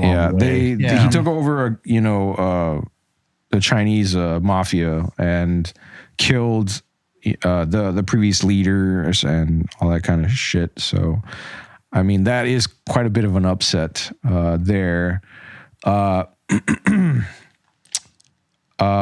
yeah, the most havoc that I would think, or the most damage, the most craziest motherfucker out there who, went all and fuck shit sideways. Get it out now. It's a little tricky because, like, I want to say Richter, but can do it. Come on, Roland. I want to say Richter because of the like his influence or whatever on those battle royale bullshits, but because they're underground. Because they're not like necessarily like how many assholes are they following weekly in these like deathmatch like things? It's not out in the open necessarily. Like you have to still on the deep web. Yeah, you got to download an app for that or whatever. So no, I'd give it to Simon Phoenix. Get Tor and Tails. I'd give it to Simon Phoenix because the Los Angeles or whatever of the future is being run by one fucking guy. What's his name? Cocteau. And they relied on him for like decades or whatever. These fucking simps can't do anything on their own because this guy came and brought peace to them and blah, blah, blah. And fucking Simon Phoenix gets his best bitch or whatever, just fucking shoot his ass. And I mean, they even said is it the police chief or whatever? He's like, what will we do? Like John Spartan or is it Sandra Bullock or I forget who the fuck says, but like they're at a loss because they relied so much on this guy for their entire fucking worldview or for their for normalcy. And, they take his ass out. And are left with fucking Dennis Leary to help them in the end. Oh man, you guys are gonna have some fucking trouble. No, it's cool. We're gonna all just get together, drink a beer, and eat some rat burgers or whatever. Yeah, that'll fucking solve it, dipshit. So yeah, I would say Simon Phoenix by far caused the most havoc, right? Yeah, the most mayhem. Okay, Daniel, what about you? So low end, I'm gonna have a tie. I've got Silverio and Shonuff because they all it really was fisticuffs. You know, there's punching people. They're not necessarily killing them and shit. Well, I mean, technically, the one kid died in. What about Bruce Leroy's master? He runs away, right? Or no one dies. Nobody dies. Okay, I'm trying to remember. Last Dragon. I defer to. But yeah, I guess that one dude does die, but yeah, I'm gonna say that's the small potatoes on the scale of Havoc. Okay. But I'm gonna go for sheer shock value. I'm gonna go with Luther for my number one on that because he's making like household appliances fucking take people out and shit. That's pretty terrifying, man. And he's kind of gridded in, and he's like not hitting. You know, like you could say like, you know, Richter might be arguably in that same place, but Richter goes after particular people for whatever reason. Like Miles pissed him off. Samara Weaving's character was fucking crazy. Again, also it's like Richter's the other people's fridges to like fucking murder them and shit, and he operates on the fringe or whatever. I know before, like I had said that like Richter's got the best, you know, sort of approach to everything and how like he puts together these fucking fights and they outlive him and whatnot. But I'd have to say that, and granted, yeah, it's a movement that's like almost near impossible to stop. But I'd say that like if the fucking like world governments or whatever actually came together, they could probably just hack their shit and find them all, kind of thing. Like, I don't know. So that's a pretty good sort of point to have there. Like Luther is a fucking specialist and like had already pretty much shown that nobody could fuck with him as far as. Yeah, because like this guy could have like straight up just gone to the military and been like, here's all this amazing tech, but no, he decides to go arch with. Yeah, he could have shut him the fuck down, kind of thing. I think, yeah, Luther is the uber nerd that would like steal the fucking codes for the nukes or whatever kind of thing. Yeah, so I think that him just, you know, and then also like just the brilliance are like maybe like the Richter is not a smart guy at all. Like mania he's kind of a dumb motherfucker of Luther because he'll show up to his own fucking crime scenes, right? Yeah, that's true, and just slink away, and no one's like. And he kills people out in the public. I mean, like he takes Kirstie Alley out, like when they're just at a restaurant or some shit, and kind of just like skips away or frampers away, like he jumps into the pool and like he's out of there, and like by comparison, after her or whatever. Yeah, and by comparison, yeah, like Richter pretty much operates. Like I would say, just like for that that you know unexpected level of like chaos and havoc, I would say that like Luther's got it in the bag in this category for me. Like, all right, okay, so what you got, Ray? As far as the low end on the havoc scale, I'm going to say Johnny Wong. No, I'm going to say Sid 6.7. And in the sense because, for instance, he's in a lot of public places and he avoids like killing anyone. Like, for instance, when he's in that fucking dance and shit like that. And he kind of just is like going like, "Rah, I'm here, guys," and then he jumps off and like doesn't just runs he away. shoot somebody though? There, well, he just shoots somebody. That's one person. Oh, that's right. And the guy survives. 6.7. So maybe another category we should have had is like psychological terror or like mind games. I guess so. Well, I'm just gonna say that Sid 6.7 just didn't do as much as he could have. He was cut off in his prime. Yeah, like if they had given some more time, he probably would have. This may be a shock at this point, but it's gonna be. I'm gonna say Johnny Wong and with his henchmen caused the most havoc because I mean there was that warehouse scene where all the action, the explosions, all the shootouts and shit going on. There was also the hospital scene. Yeah, I guess there was a lot of people who died. There was possible even shootouts in the front of the hospital. But there was a lot of shit going on. And I mean, there was a lot of destruction going on in a public place. How does he die in the end? Like he gets shot, like pretty much executed in front of everyone by Tequila. I want to say. Tequila. When I don't know if you guys remember when he's telling him like, oh yeah, you can't do anything to me or something like that, and like he just boom. Yeah, I mean, shoots him and I say like I'm gonna say that Johnny Wong causes havoc mainly because he's an idiot. He's not sophisticated enough a villain. Well, I mean, he's almost says. I mean, he's just probably, a low level thug. Like he just goes. But I mean, I would say like as far as Simon Phoenix is concerned, like they're kind of just running on instinct, and Johnny Wong's just kind of running on like, I have a gun now. Let me just like shoot somebody. Like, he's not really thinking too much about it. He doesn't have a strategy necessarily, but he can still cause havoc, and which he did in especially at the end scene. Like they fuck up the hospital and shit like that. There's a lot of explosions, a lot of gunfights, all that nonsense. So I'm gonna say that Johnny Wong is the havoc bringer on that. Okay, so what's the next category? We have the Supreme Chucklemeister. Who's the funniest fucking villain? I think this might be unanimous on this one. I probably. I don't know, man. I was looking at this list and I was like, this Simon Phoenix is you fucking. know what? That's wrong because I'm thinking ahead of someone, but then I'm like, wait, I'm gonna look at all these characters here, and I'm like, there's about 4 that I can say off the bat that are pretty funny. The most unfunny fuck I think throughout all of these is. I mean, it's not Silverio because he's got his Johnny Wong. Maestro. Yeah, it's Johnny Wong. Like he's boring as balls. Like he's not funny at all. Like he just fucking sucks. I don't even remember if he has very many lines even. He just sort of shows up and like does like he's in a few scenes and he goes off and like the minions take it from there or some shit. I'll agree with you on that for sure. But I would have to say by far the funniest motherfucker here is Wesley Snipes. Simon Phoenix is hilarious. He is fucking hilarious in this fucking movie. Like I love him. He is like the most ridiculous bastard. Like he just makes fun of everybody. Oh shit. And yeah, he's goofy as hell.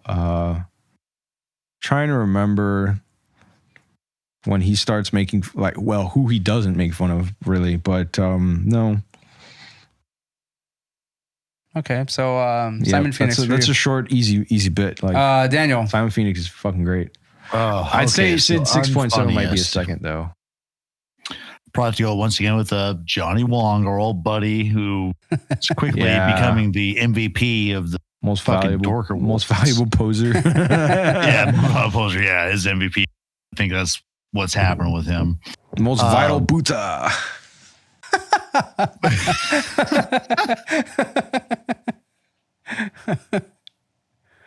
Funniest though, man. That's tough because I know. Yeah. All right.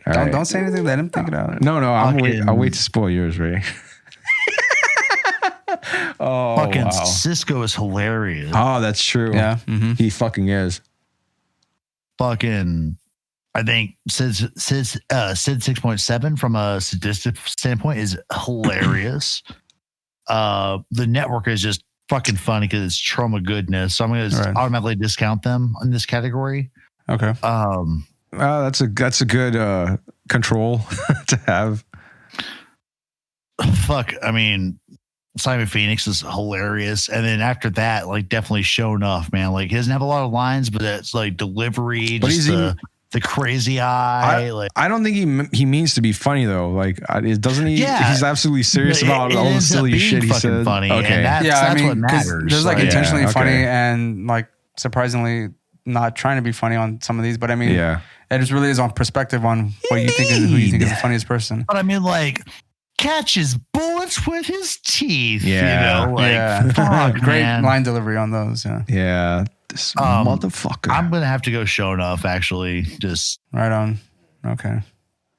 He just makes me fucking laugh, dude. And some of it's also like the physical comedy with all of his eye gazing and shit. You know, all of his like stank eye that floats around. Like, it's just this whole package of just like ridiculous arch lines from a guy wearing a mixture of what an NFL linebacker and a kung fu master wear.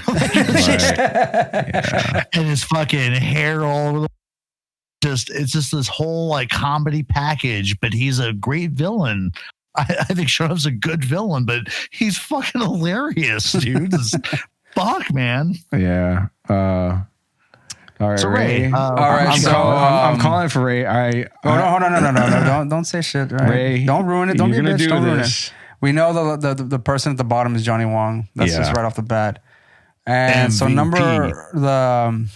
the person who I think is Chucklemeister, I'm gonna have to go with Shonuff.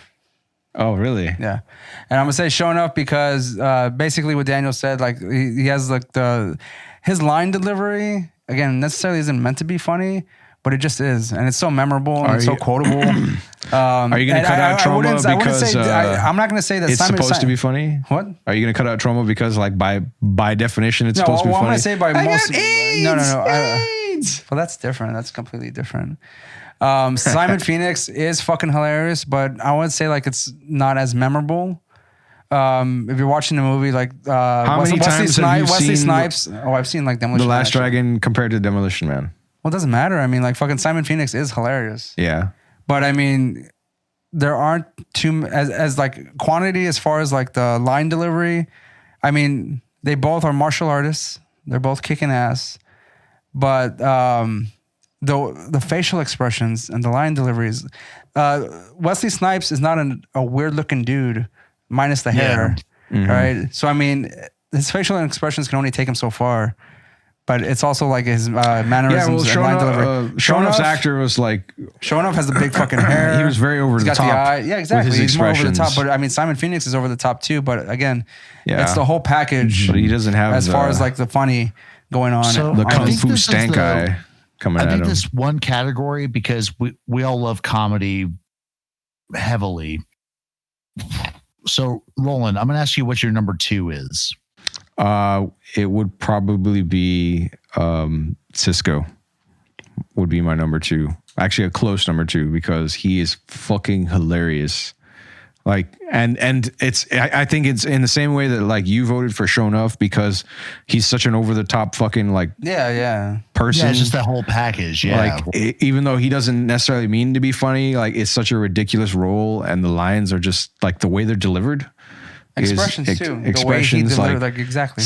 Lou Diamond Phillips just sells the living shit out of this, and it is fucking hilarious. It's so goddamn ridiculous.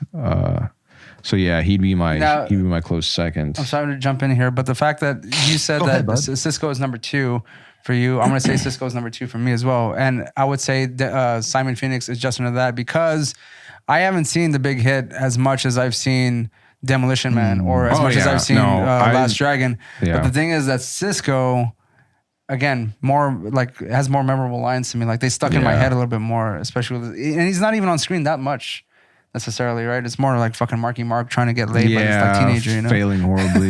So I mean, it's just more over the top, and I think like you see Lou Diamond Phillips in this character. It seems out of character for him necessarily.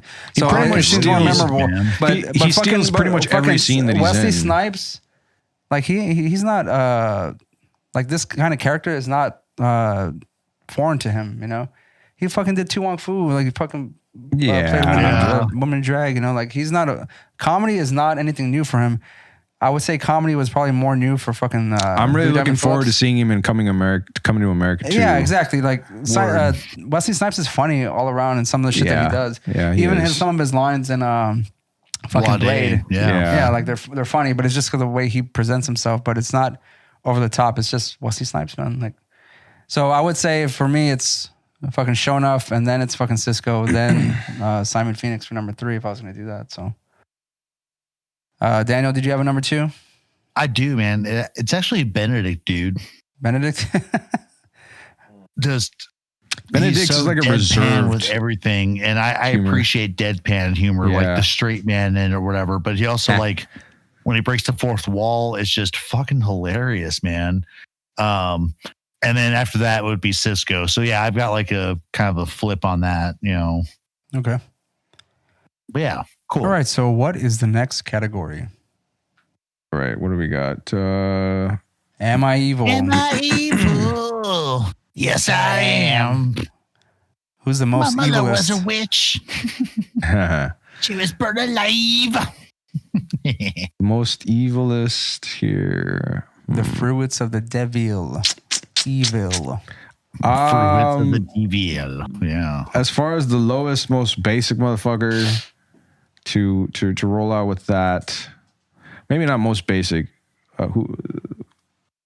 I'd say like the weakest, the limpest evil would probably be Johnny Wong, because that's not surprising there. Because Cisco isn't actually. I don't think of Cisco as evil. I think he's a bastard. Maybe like he's kind of a selfish fuck. But I don't necessarily see him as a bad guy. I mean, in this movie, he's basically a victim of circumstance. He defend him. He fucked himself. He put himself into a shit. He's just trying to make some extra money. He's a side hustle, baby. It went bad. So, it ain't his fault. All right. It's nothing but love. Nothing but love. So you say the lowest one for you is? Yeah, the limpest, weakest, Johnny Wong, obviously. Shortest, shrimpiest evil. So who's got the biggest evil heart Johnny on? Wong. I actually think it's a Sid 6.6. 7, excuse me. 6.666. No, 7. Yeah, because that was the way he was made. Like his So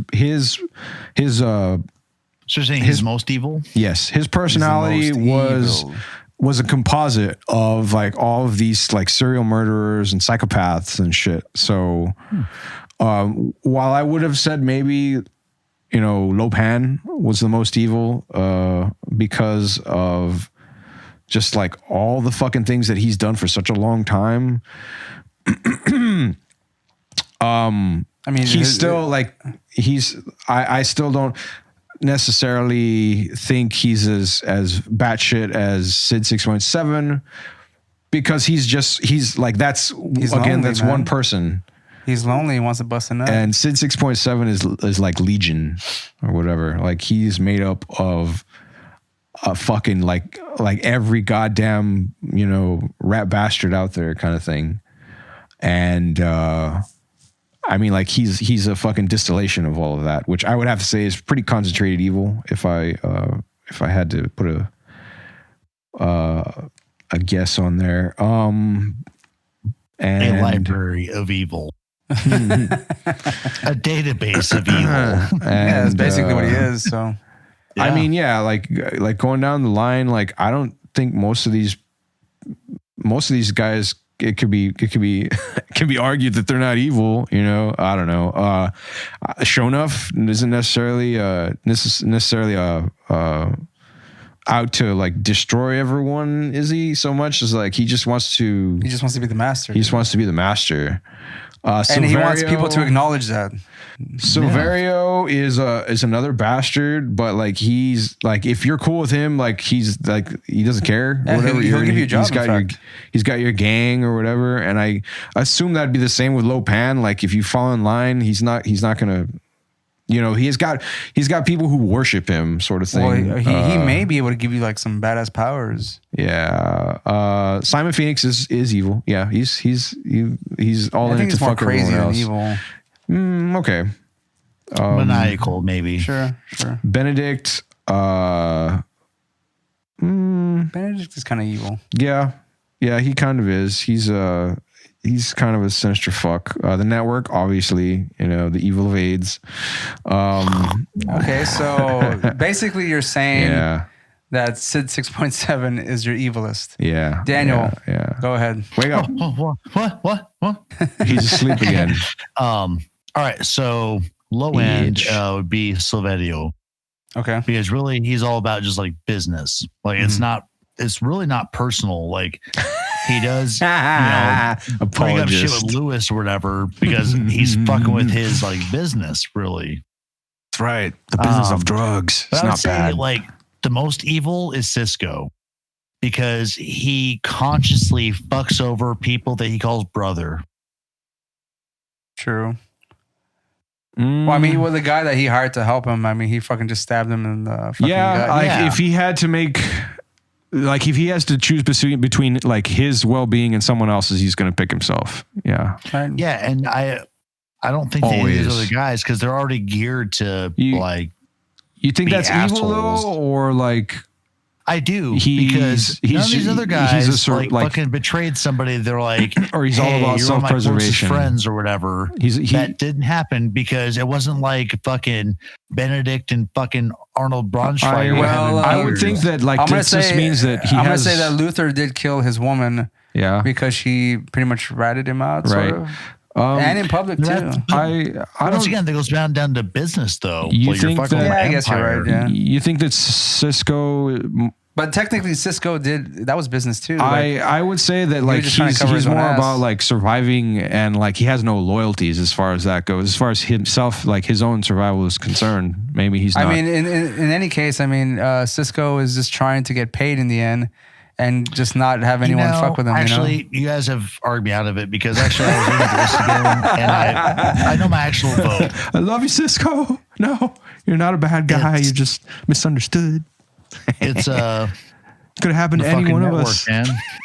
Oh, damn, Daniel, you took mine, dude. Because they just want to like, no, we're just going to agree, buddy. It's fine. It's just they just want to give AIDS out like willy nilly. I'll just add you now, Ray, to the fucking just add me to that. You can lay out your fucking argument here. So, who's your least evil, bud? My least evil, I'm gonna have to say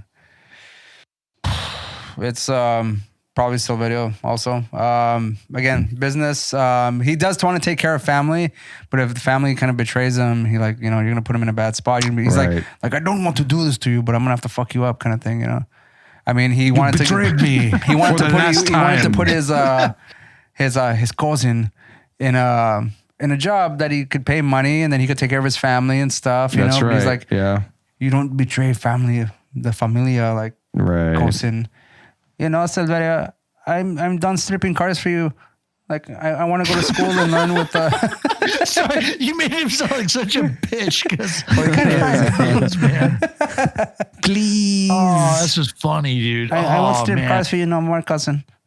So Silverio's on the low end of that, and I say the network is buck teeth and shit. That's hilarious, man.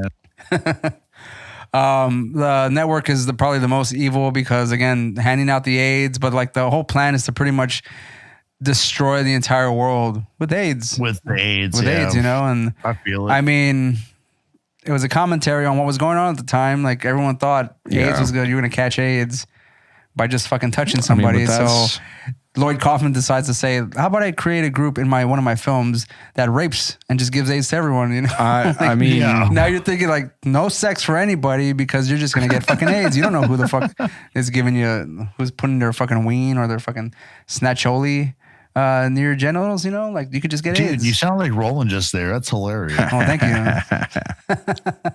So that's the network is my most evil. Okay, so the richest in spirit, the poorest, most soulless. So you said the poorest in spirit is... It's probably going to be Johnny Wong. He ain't got no soul, man. Nah, yeah, he's... Yeah, Sid's got more soul than that motherfucker. Yeah, he does. Look at the style they fucking exhibited. Sid's got the soul of all those goddamn psychopaths.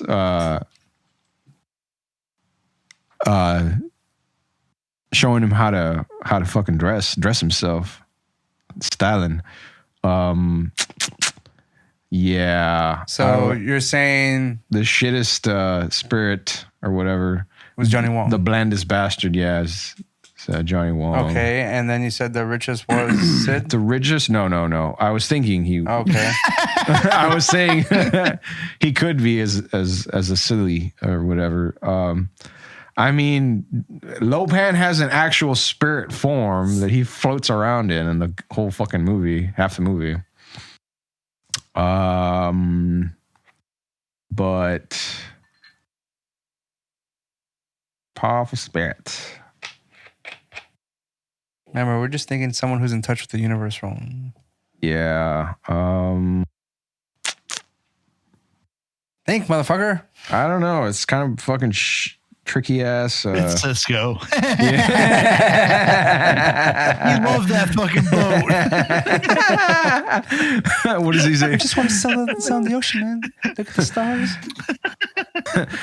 Motherfucker, I was gonna give you my moat. Now you ain't gonna get shit. The richest spirit. Damn it! I don't want to say Lopan.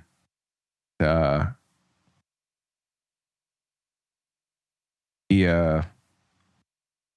on now. Shut the fuck up.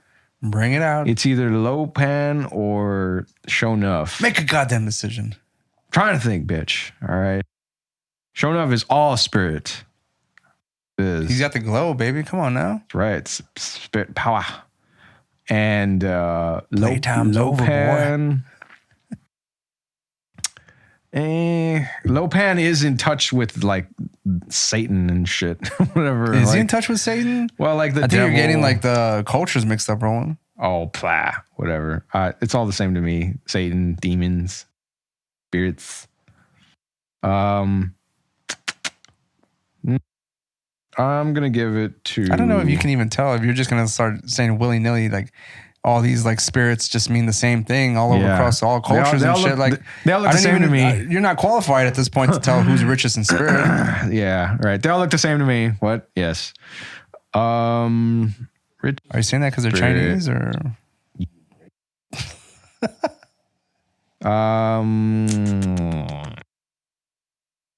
I'm gonna give it to Shonuff. Jesus Christ! There's gonna be another transition. No, I'm gonna give it to Shonuff because I don't necessarily think of Lopan as rich in spirit. He's I don't know. Shonuff seems to be in tune with himself, and I think to get the glow, you have to be. Was it? Like one with your environment or something like that, with the universe, that kind of thing. Oh, well, like, he looked inside himself, and in yourself and pulled out the master, the evil, right? Because it is there, only there, that you will find the master. Bitch, read that in a fortune cookie. You sure look like a master to me. Hey, before I go on to my picks, Roland, do you remember who your henchman pick was? Because apparently I did a fuck up edit. I have it here. Roland's henchman was Lopan's henchman. Okay, cool. Add that. So you said, oh, you made a the richest. Somehow my document I somehow deleted 10 and 11. It's all right. I got it back up here. We're all right. The poorest spirit. All right, cool. So Daniel, poorest spirit, richest in spirit. Poorest Sid because he doesn't have one. Cheap out. Boo! He's got the spirit of serial killers. Richest in spirit, though, I'm going to agree with Roland with Shonuff because he's got that fucking spiritual attainment of mastery for attaining something that almost nobody can do. All right, except for Leroy Green. Yeah, well, but he just has like budget glow. Shonuff had the real glow. He had it first, but he just got fixed by. I think dollar store glow. I think it can be assumed that fucking Shonuff had the glow since like the beginning of the movie. Doesn't it? He just whips it out in the end. Like he doesn't have any like the training montage or like any. Well, no, but I mean, like I don't even know if he has it. I mean, he probably just attained it at some point because he reached like. He reached his final form, so to speak. Well, what I meant to say is that like you don't necessarily know. It can be assumed that he attained it, but it was only through his last confrontation with Leroy, which is incidentally how Leroy also glow. But so basically, to attain their glow, they had to fight the master of the other glow on the spectrum. Yeah, Vader had to fight Luke. So to achieve their glow, I see your Schwartz is as big as mine. So I guess it's unanimous in this one. I would say that Shonuff has the toppity top of the glow or the toppity top of spirit. And Johnny Wong is on the gutter bottom of shit. Weak sauce. Just a pussy. I mean, I'm sorry. You can't have spirit in that. No. So the richest in Little bitch. material. This has got to be completely factual. In This is not material? necessarily. Yeah, there's no real fucking, opinion here. You have to just say like, Yeah. who's the richest here Oh, to get their shit underway. Lopan. The richest motherfucker here. I don't know about that. But Oh, you mean you're thinking bitch? You're thinking, oh, the most budget bitch. I mean, it'd be Sid. Sid doesn't own. Where did he get those? Where did he get those suits from? He just made them, right? He stole them. What do you mean?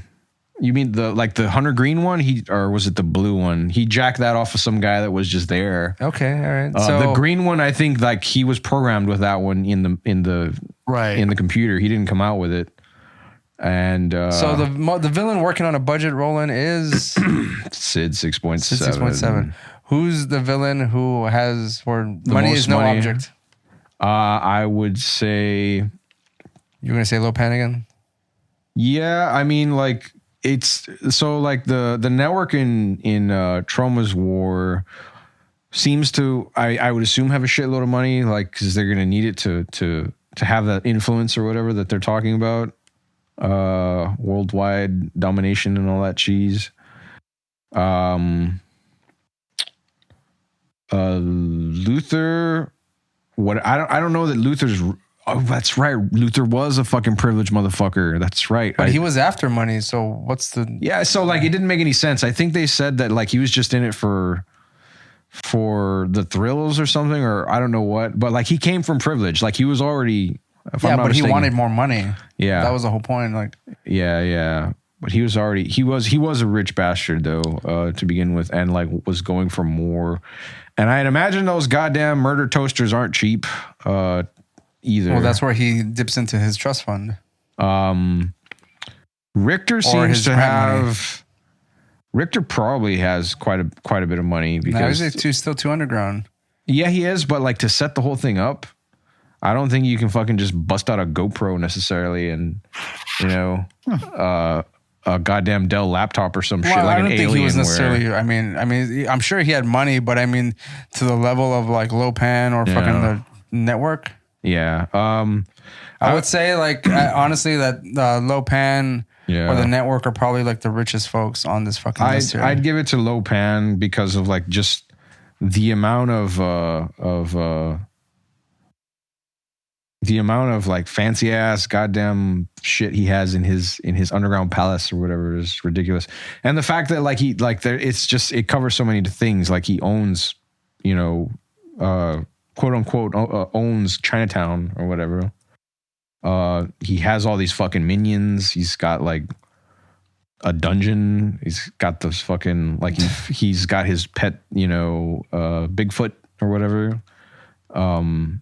So and then like he's got that neon pyramid or whatever the hell palace all right. throne underground. So Daniel. I'd say budget bitch. All right, the fucking budget bitch is gonna be fucking Benedict because he doesn't even fucking exist. Same as Sid, but I'm gonna say but he works for a rich bitch, so I just assume wouldn't you think but that's in the cinema. But he's in the movie within a movie situation. Yeah, when he steps into the movie that's about the movie within a movie, he ain't got shit, man. He's got his charm. That's it.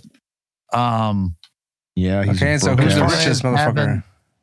Yeah, and it's between the network and fucking Silverio. Just kidding. And Lopan. But as far as reach goes, I'm going to go fucking, or sorry, not Lopan, the network. Network, right on. Okay, so given that I said those two choices as well, I'll say that the network probably has the most money behind them because, they got government money, they got world money. Who knows how many governments are involved in this whole plan also. It might not just be America necessarily. It might get funded by Russia or fucking North Korea or some shit. They control Canada. Yes. So damn the person with Quebecois. the budget bitch, I'm gonna have to say is probably Simon Phoenix because he's like hanging out in the sewer, getting fucking like a tire army and shit That's like that. fair. So I'm gonna say that Simon Phoenix is the poorest of material. Okay, so the last category. Well, I think it's the last category. Technically, go Yes. up. The most forgettable. Yeah. That could be the award for biggest poser. Yeah. Villain. Can we all agree on this one? Yeah. Realistically? I'd say Let's the go. most forgettable 1, motherfucker. 2, 3. Johnny Wong. Johnny Wong. I barely remember what he looks like. Like I can't. It's just so fucking forgettable. Like generic slickster. That's all I can think of. Man. Pretty much. So he won fuck something. That guy. What about most memorable? Oh, well, that's gonna be the ultimate villain. That'd be the ultimate. Yeah, that's another whole discussion that we're gonna get into with the points that we have here. Okay.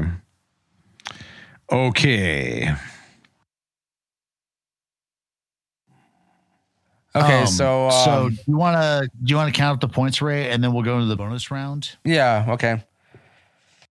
Let's see here. See, Lopan has 1, 2, 3, 4. Lopan has 4 points. Now the network has 1, 2, 3, 4, 5, 6. Ooh. how? Wow. Am I the only one? Did I give Lopan all 4 points? Jesus Christ! Well, you think you gave him 3. No, Ray had 1. I had 1 in there. I think. Christ, you disappoint Ooh, me. hold on. So, Ray, What you got? dog shit. Oh, let me track that. Lopan has 5. Sorry. Because the first one, Roland and I kind of agreed on that one. So we have Benedict. Yeah, you did kind of agree with me. 1, 2. Benedict has 2. All right. I think both of those came from Daniel. Yeah, I think so.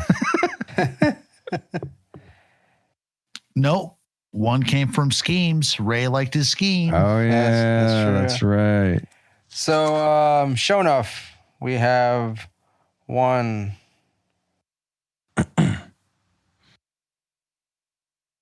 2, 3, It's 5.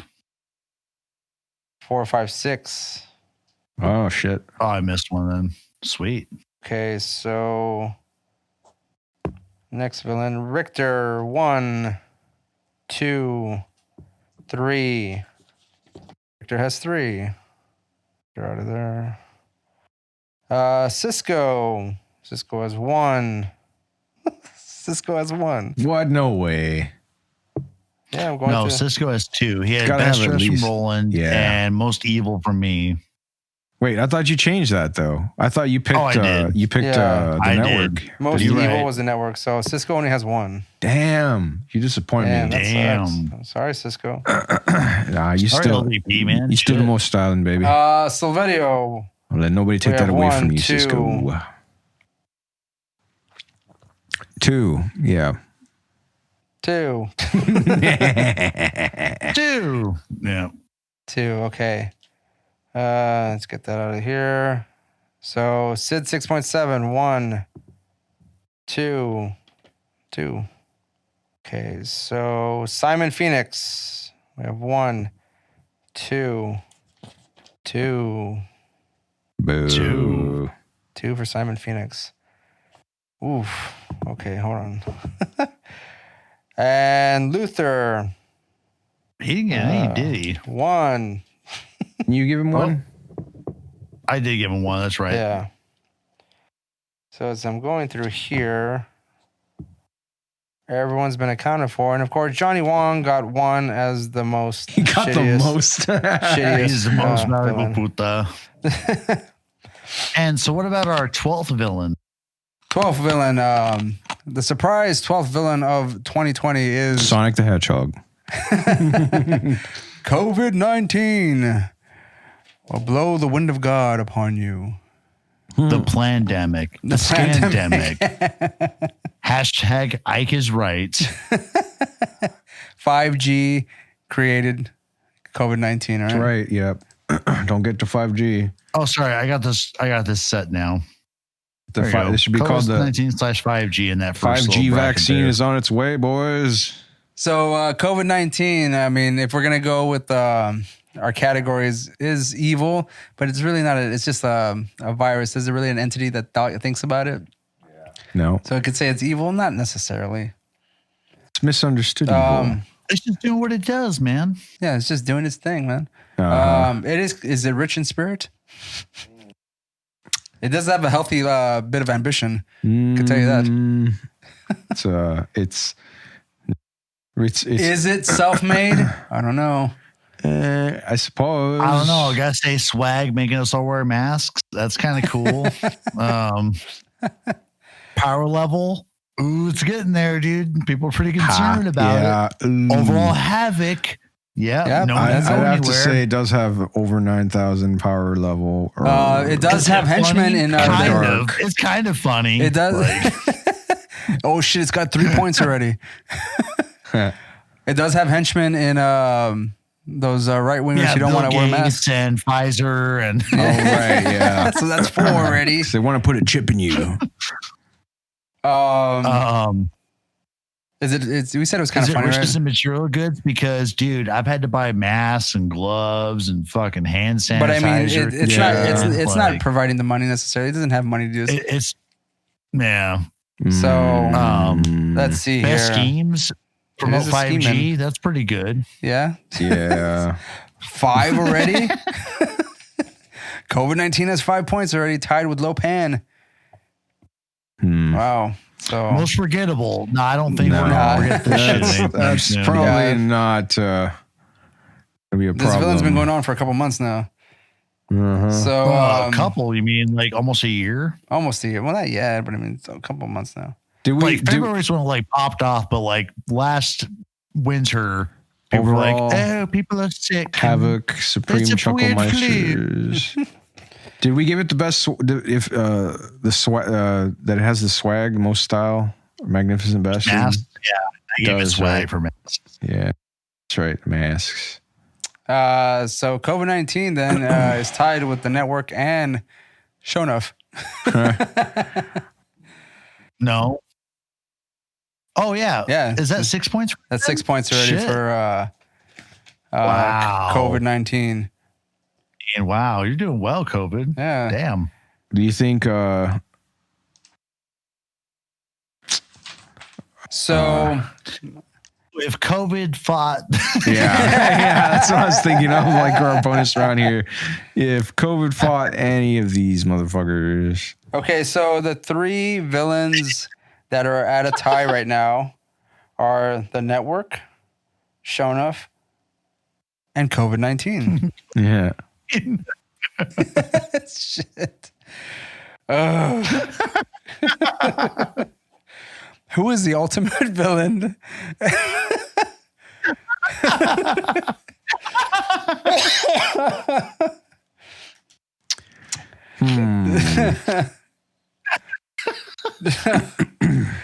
So the network gives AIDS. Yeah, COVID gives COVID. Yeah. Shonuff has a glow. Shonuff to the world. Harlem. What's going to break the tie? Well, let's say if they all got in a fight, COVID versus AIDS versus the glow. Dude, if Shonuff, I think the glow could beat the virus. I think they would overwhelm him in numbers. I don't know. Like realistically, I think he'd be super immune. I think Shonuff would beat COVID. Yeah. I mean, with that kind of power, was it mortality rate, and his sleek body and like healthy lungs and shit. He'd probably just sweat it out. He'd probably just sweat it out while he's kicking the network's ass. Yeah, he'd have like a training montage or some shit getting him for COVID, and then like that's it. Shit. In fact, I think the COVID, the glow would push COVID out. Just exactly. It would keep the AIDS out too. So it would make him stronger. He could catch all the bullets in his teeth, so like they can't shoot him down. True. Yeah. And catch. If you're gonna go with COVID-19 against the AIDS brigade, they already have a comorbidity. Comorbidity. So Comorbidity. Comorbidity. Sorry. So they're gonna get popped off easily by COVID. They don't stand a chance with their immunity kind of already down in the dumps. Yeah. I think that then Shonuff wins. Shonuff wins, man. Yeah, it sounds about. I'm surprised he got 6 points. I really did, because like this was tight for a lot of it, but I think some of the categories we set up some of these other guys to fail, like Johnny with our EP reward. Now Johnny would be one of the first fuckers to go down by COVID or whatever. COVID would probably also take out Lopan's old ass easy. Yeah. Compromise. Yeah. The minute he catches it and he's flesh, he's fucked. Yeah. And I mean, if a butter knife can take him out, I think COVID's going to do the same thing too. Yeah, probably. And I mean, who would survive COVID apart from Sid Shonuff? 6.7 would probably survive Sid, it because he's not alive or organic rather. Like pussy stuff, Yeah. Richter would probably die from COVID. Pretty much all of these people. He looks pretty weak internally. All of these people would probably. Cisco probably would live. He's very healthy, so Cisco would probably live. Yeah. Okay. Dr. Charles Luther would just give himself. He would die. Yeah, he'd probably buy. He'd survive long enough to buy like a bunch of injections. I don't think Luther shit. would die. I think he could easily like fix himself easily. Yeah. Probably. Benedict would probably survive, I would imagine. Probably. I mean, he's not real. Yeah. He's a film villain, so. So he can't. I don't think he can die that way. He has to die. Like he has to be beaten by. Silverio might. He might like teeter on the brink of death because of his lungs. He can't afford that vaccine. Cigars. Yeah, that's true. But he be like, I'm gonna capoeira the shit out of you, COVID. Fucking COVID. You don't even know. For your capoeira, we're going to the beach and we're gonna have ourselves a rumble. He's gonna be talking like once and for all, COVID. We're gonna find out who the real maestro is in this neighborhood.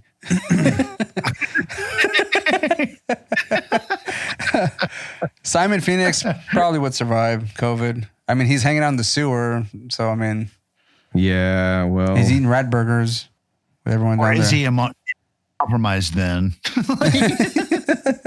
No. I think if he could survive that, like, yeah, he's like Cisco healthy or whatever. So Cisco healthy.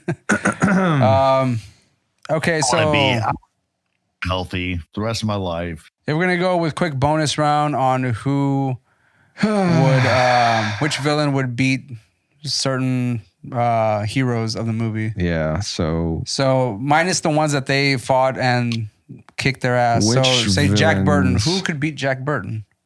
Shonuff, easy.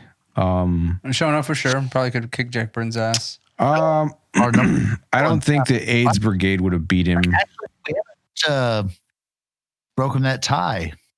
Haven't we? Yeah, we said Shonuff was the winner. Because it was. I don't know the reasoning. Oh, because like between the three of them, who would win? Between COVID, Shonuff, and yeah. Right. Well, speaking of the fact that like if they were all in the same room together and they all like, for instance, Shonuff got COVID, he'd survive, sweat it out. Or not. Yeah, and comorbidities of the AIDS Brigade. Away, they're fucked. Yeah, they're fucked. Yeah. Unless they're wearing masks. The AIDS Brigade would get super COVID. They wouldn't be. Not these people. These people would not be wearing masks. Guaranteed. Yeah. So, who would kick Jack Burton's ass? Shonuff would kick Jack Burton's ass. Yeah. Sid 6.7 for sure. Johnny Wong would not kick Penguin's ass. No, Johnny Wong would be again limpest motherfucker. Yeah. Cisco would beat his ass sideways. Oh man. You don't they think both have knives thrown at each other, so I mean, I don't know. Yeah, but Cisco's a hitman. I don't know as far as that goes. Like I think his training or whatever would. If he could take on Marky Mark, all right. Like, Silverio might kick Jack Burton's ass. Yeah. Simon Phoenix probably. Definitely kick Jack Burton's ass for sure. Maybe not Benedict. No, not. I don't think so. Oh man, I need a mashup of Guns Akimbo and fucking Big Trouble, man. Fucking Jack Burton getting home, like I'm on my rig talking shit on the internet. Then all of a sudden, like Richter and all his goons show up, and I think he might. I think he could beat Richter. I think Jack Burton could probably beat Richter and his goon squad. Mostly because it just seems that all they have going for them is a shitload of weapons. And what is that? Who does that leave? I think that's it at this point. I mean, we've said everyone. Yeah. So going down the line, Tequila Young. Who could beat him? Maybe Lopan, because like all Tequila Yon has is like his bullet gun foo, and bullets don't necessarily, I want to say, work on Lopan. Sure. Sid 6.7 could definitely whoop his ass. Because again, bullets, like it's not really gonna. Let's go down. Let's see the list real quick of the heroes, so to speak. Well, I mean, let's think realistically here. We have let's just really think of someone who could actually put up a fucking fight. We have John Spartan. Yeah. Hold on. We said Pfizer. Should have put Moderna. Yeah.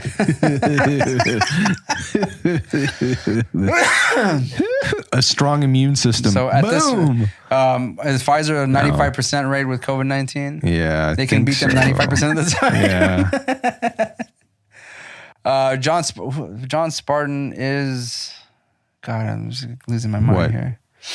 Who's John Spartan? That's Demolition Man. Demolition Man, right? Sorry. Harry Potter Miles, Jack Ramsey, Jack Slater, Parker. Honestly, I think out of all these, if we're going to put the villains up against anyone, I think Parker probably would survive the most for sure. Oh, just because like he takes the most bullets or whatever, and it look at the beating he took, stop man. him. I mean, John Spartan has just woken up from cryogenic sleep. He's weak as fuck, right? Do you think that? Well, I mean, Bruce Leroy's got the glow. He does got the glow. He can stop bullets. He can. You know, you're right. He can stop bullets. So I mean, that's most of these other motherfuckers got are just bullets. I'm gonna tell you right now, Bruce Leroy Green would get weak because he'd catch COVID, but he wouldn't get affected by it. But he'd give it to his dad and his mom and his little sister. Oh, they'd be and the fucked. Mom and the dad would. The mom and the dad would die. And there goes the pizza business. And there goes the pizza business. And like, I don't know that Bruce. He's like, I'm going to study science. He's like, I think Bruce Leroy would end up on the streets or whatever as a bum because I don't see him making a whole ton of money with his dojo classes or whatever. Like, man. Louis Stevens. That movie is shit, dude. Let's see. Miles would easily get COVID, but I mean, oh man, like any of these motherfuckers. He has poor diet, so Jack Ramsey. I think he'd be all right. That's Tom Selleck's character, right? Yeah. He'd be fine. Jack Slater, he's a movie character, so I mean, nothing would happen to him. No. Lieutenant Parker Barnes is... Again, he would just probably survive from like sheer... Let's take him out, man. Like, sheer stamina or whatever. Yeah, well, he'd be bleeding for weeks or whatever and still survive. Anemic ass Harry Potter probably died. Yeah. I mean, he already has an infection from those fucking guns being bolted to his fucking hands. Yeah. So, I mean... Time is not his friend. No. Yeah. It just probably, I don't know, lock him in a room and leave him alone and he just bleed out or die. Could you think infection. of any other villain that could kind of go toe to toe with any of these people? I think like Leroy Green would probably come out on top. Yeah. Pfizer obviously might come on top. Parker would come on top, but then he would immediately die from blood loss. Well, yeah, he lost a long time for sure. Yeah. But I mean, at some point he'd take the fall. Like a total win would probably be Bruce Leroy, John Spartan. I don't know, man. John Spartan is he's still kind of weak from cryogenic sleep, man. I mean, like, well, he does. Does age affect him eventually? As he's like going through and he's alive now. As he gets older. Well, no, as he gets older, but I mean, like, does he age faster? Technically? Oh no, I mean. By science standards, movie science standards, no, because his aging is. But you know what he is doing? He's introducing disease into this society because now he's gonna fuck Sandra Bullock, and they've been kind of like sanitary this whole time. It's gonna be like a fucking smallpox blanket or some shit. He's gonna get COVID. He's gonna get COVID-19, and then fucking John Spartan's gonna fucking just spread that shit all over the place, and then you know what? They're not going to have the immune system kind of fight that shit off. So they might all just fucking die too. I don't know. Like, I think that future would just Taco Bell. Okay, so they're all just eating Taco Bell, man. Like, do you think that's a good diet for these motherfuckers? The reason why I think Spartan would probably beat COVID is because from what they described in the future, they had like a bunch of diseases already that they'd already beaten. True, but I mean, like, so they have access to just, you know. Yes, but they don't touch each other. They don't. There's no spreading of like germs. Supervisor, and they're not. There's no spreading of germs in between them. Right, I mean, they don't even like touch each other's fucking hands. And I don't think that's going to change. But you think necessarily. any sort of disease that like presents themselves or introduces themselves into their system, like it's going to fucking take them out. I assume they're all vaccinated. You think they're all vaccinated? Like, so you're making an assumption there. I think they're all going to die. You're a half empty kind of bitch, Ray. That's your problem. No, it's completely empty. In a minute. Let's see. Who do you think can beat Jack Slater even though he's technically supposed to be unbeatable for starring in his own movie kind of thing. I kind of think that Sid. Well, you know, yeah, you're probably right because I mean, like, he doesn't have any sort of there's nothing. He's not technically a physical form that can't like morph into other things. So I mean, if he goes into Jack Slater's movie, he could easily kill Jack Slater in film, literally. Like,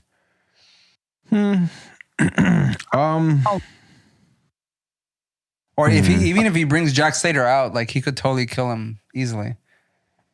I kind of think Lopan might, but then again, like Jack Slater could probably whoop on Jack Burton. So, but Jack Slater only has a gun at his disposal. But yet he also Jack Burton only had a fucking pocket knife. But Jack Slater, well, technically Jack Slater also has movie magic behind his behind him. So he's got he could star fall power from like outrageous heights, still survive. Yeah, he could probably get hit by a car and still survive. Like and in film he gets shot. He still survives because it's always a flesh wound. Right. You know?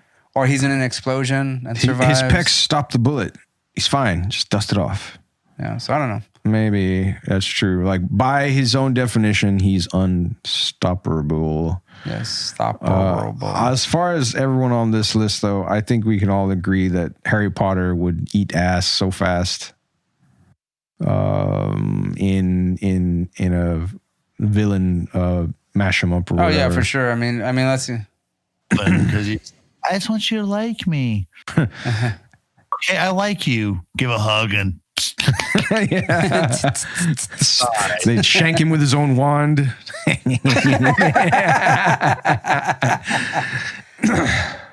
Expectro D's nuts. Yeah, Roland, I can't tell if you're stabbing him or you're jerking him off. Like back that's the back. That's the French, Roland.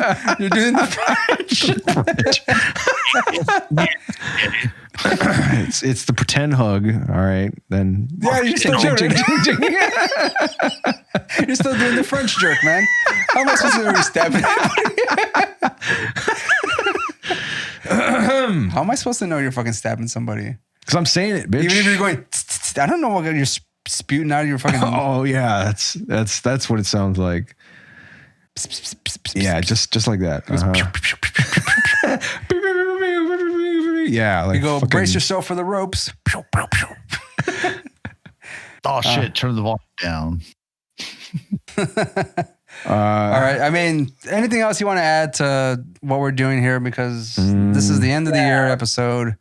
Your final thoughts for 2020 or the villains we've talked about? No, I mean, I if not for Johnny Wong, Silveria would be the biggest bitch on this list. Jeez. You're so terrible. I don't believe you, you fucking dickbag. But he's there. But he's there, all right? You are a troll, Roland. You are a troll, Roland. Uh-huh. All right.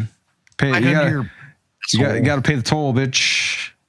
Yes. Why, to get into your hole? It's fucking weirdo. It's the boy's soul. The little boy's soul. What the hell's wrong with you? You fucking prevert. I would just like to say that I am super stoked that Shogun won. I'm surprised Shogun won. In my heart of hearts, I was hoping for it, but I didn't. The line we have, dude, like there's a ton of sweet villains, you know, apart from Johnny Wong, but like everyone else is like a super contender for like being dope. What do you think? Showing up did it. Yes. Yeah, do you guys think of if you were to pick someone from this list, who would you pick as an underdog to be? Underdog, like my number 2 best villain. No, like someone that is just like not necessarily who like a pick at all, but just someone that's just like this would have been a really good sell to be the to fucking come in and take it from everyone. Like based on honestly, I'm gonna say Lopan. Lopan would have been my second for sure. Okay, but your underdog, like the one here that's just like not to expect it. But then Ben, like, all right, like if he would have fucking done this, like Johnny Wong. But on the real though, like my underdog would be Luther. Yeah, Luther. But like his robot spiders. Robot mecha death plan. Like if that popped off, like because he was also getting like fucking people's home printers to fucking kill them and shit, you know? Like, toasters, printers, word processors. They were going to town on people, man. What about you, Ray? Underdog. I'd say Luther's really like maybe like the unsung hero or unsung villain case. I'm gonna say Cisco, and because he almost is an escape artist in a way. Yeah. Again, we're not exactly sure for sure. We haven't got the word from Lou Diamond Phillips on Twitter if he actually died at the end of this movie, because there's a few times where he just narrowly escaped death. So I'm gonna say Cisco. I mean, so that was gonna be. We're still waiting, bud, and we'll probably like fucking tag in this fucking episode anyway because we're gonna probably do everyone anyway. Yeah, Cisco would have been my pick too because he, like, if I was to pit Cisco against all these other villains, I think he could probably take pretty much everybody there. I want to say he'd have the most trouble with Shonuff, probably, because Shonuff has the goddamn glow. But like all these other motherfuckers, he could fucking shank the shit out of them without too much trouble. Because he's a fucking hitman. Well, like he's already an assassin. Minus Sid 6.7, he couldn't get a knife in that motherfucker. Well, the thing about that is that if Sid gets stabbed in his little CPU or whatever the fuck, that's it. Like that's how they take him out, right? They rip that shit out, and and that's pretty much his. You know, was it like nanotechnology that was going on with that motherfucker? Well, yeah, but like once again, like it was linked into that. Mark Dacascos, and he's fucked. Dude. Well, I mean, Silverio can fight too, but he doesn't have those knives. No, well, I mean, he does have that fucking machete at the end. So I mean, there's that. Yeah, maybe. But again, like Cisco's a fucking hitman, so I would give it to him as far as like this. He's got the skills, the thrills, or whatever. All right. Okay, so let's just bring this episode to a close now. We've had a long discussion of fucking villains this evening. So again, this is our end of year 2020 villain discussion. This is movies that we've seen since January all the way to December. And surprisingly, we're still able to record fairly regularly. And without too much interruption. Yeah, it's been pretty wild, man. Like we've been pretty productive this year. I think like over all the shows, even though like 2 of our projects have kind of like gone by the wayside. But as far as Valley Strange and SinQuest, we've been pretty consistent, and it's cool. Right. Yep. And as far as next year is concerned, we got some new movies coming at you. We won't say what specifically, but I'm pretty sure we've mentioned it at some point or another. Lots of shit. But we got some games coming at you Q1, boys. So I hope everyone is excited for that. I know I am. I can't wait to talk about these movies. So that'll be the end of that. My name is Ray. I would say pretty solid year for fucking SinQuest, though. Yeah, it is. I would say so. We got our numbers up, a lot more listeners and stuff like that. So I'm pretty psyched about that. Regardless of the numbers necessarily, like I'm having fun doing this. So I think our stride in a lot of ways. Yeah. There've been a few. We had one person suggest a movie and we did it. So I mean, if there's anyone out there who wants to suggest any movies, we can take that on at some point. But we have stuff planned out for next year. But it's not to say that we can't interrupt those plans at any point. So we can add to them. Sure. See what's up. Speaking of adding to, I'll just put this one little teaser for our people that are still listening. Yeah, New Year's. Pootie Tang! I'm so excited.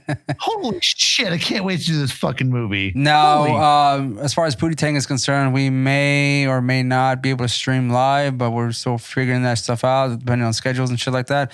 Regardless, we may be able to record it and put it out on video for you, so hopefully we can get that done. So, Pootie Tang, New Year's. Tang. That's right. Pootie Tang. Yeah. All right. So my name is Ray. This is Roland. And the Pacific Northwest Studios. Hey, it's Dark Mean Drunk. All righty. Signing off. Laters. See ya.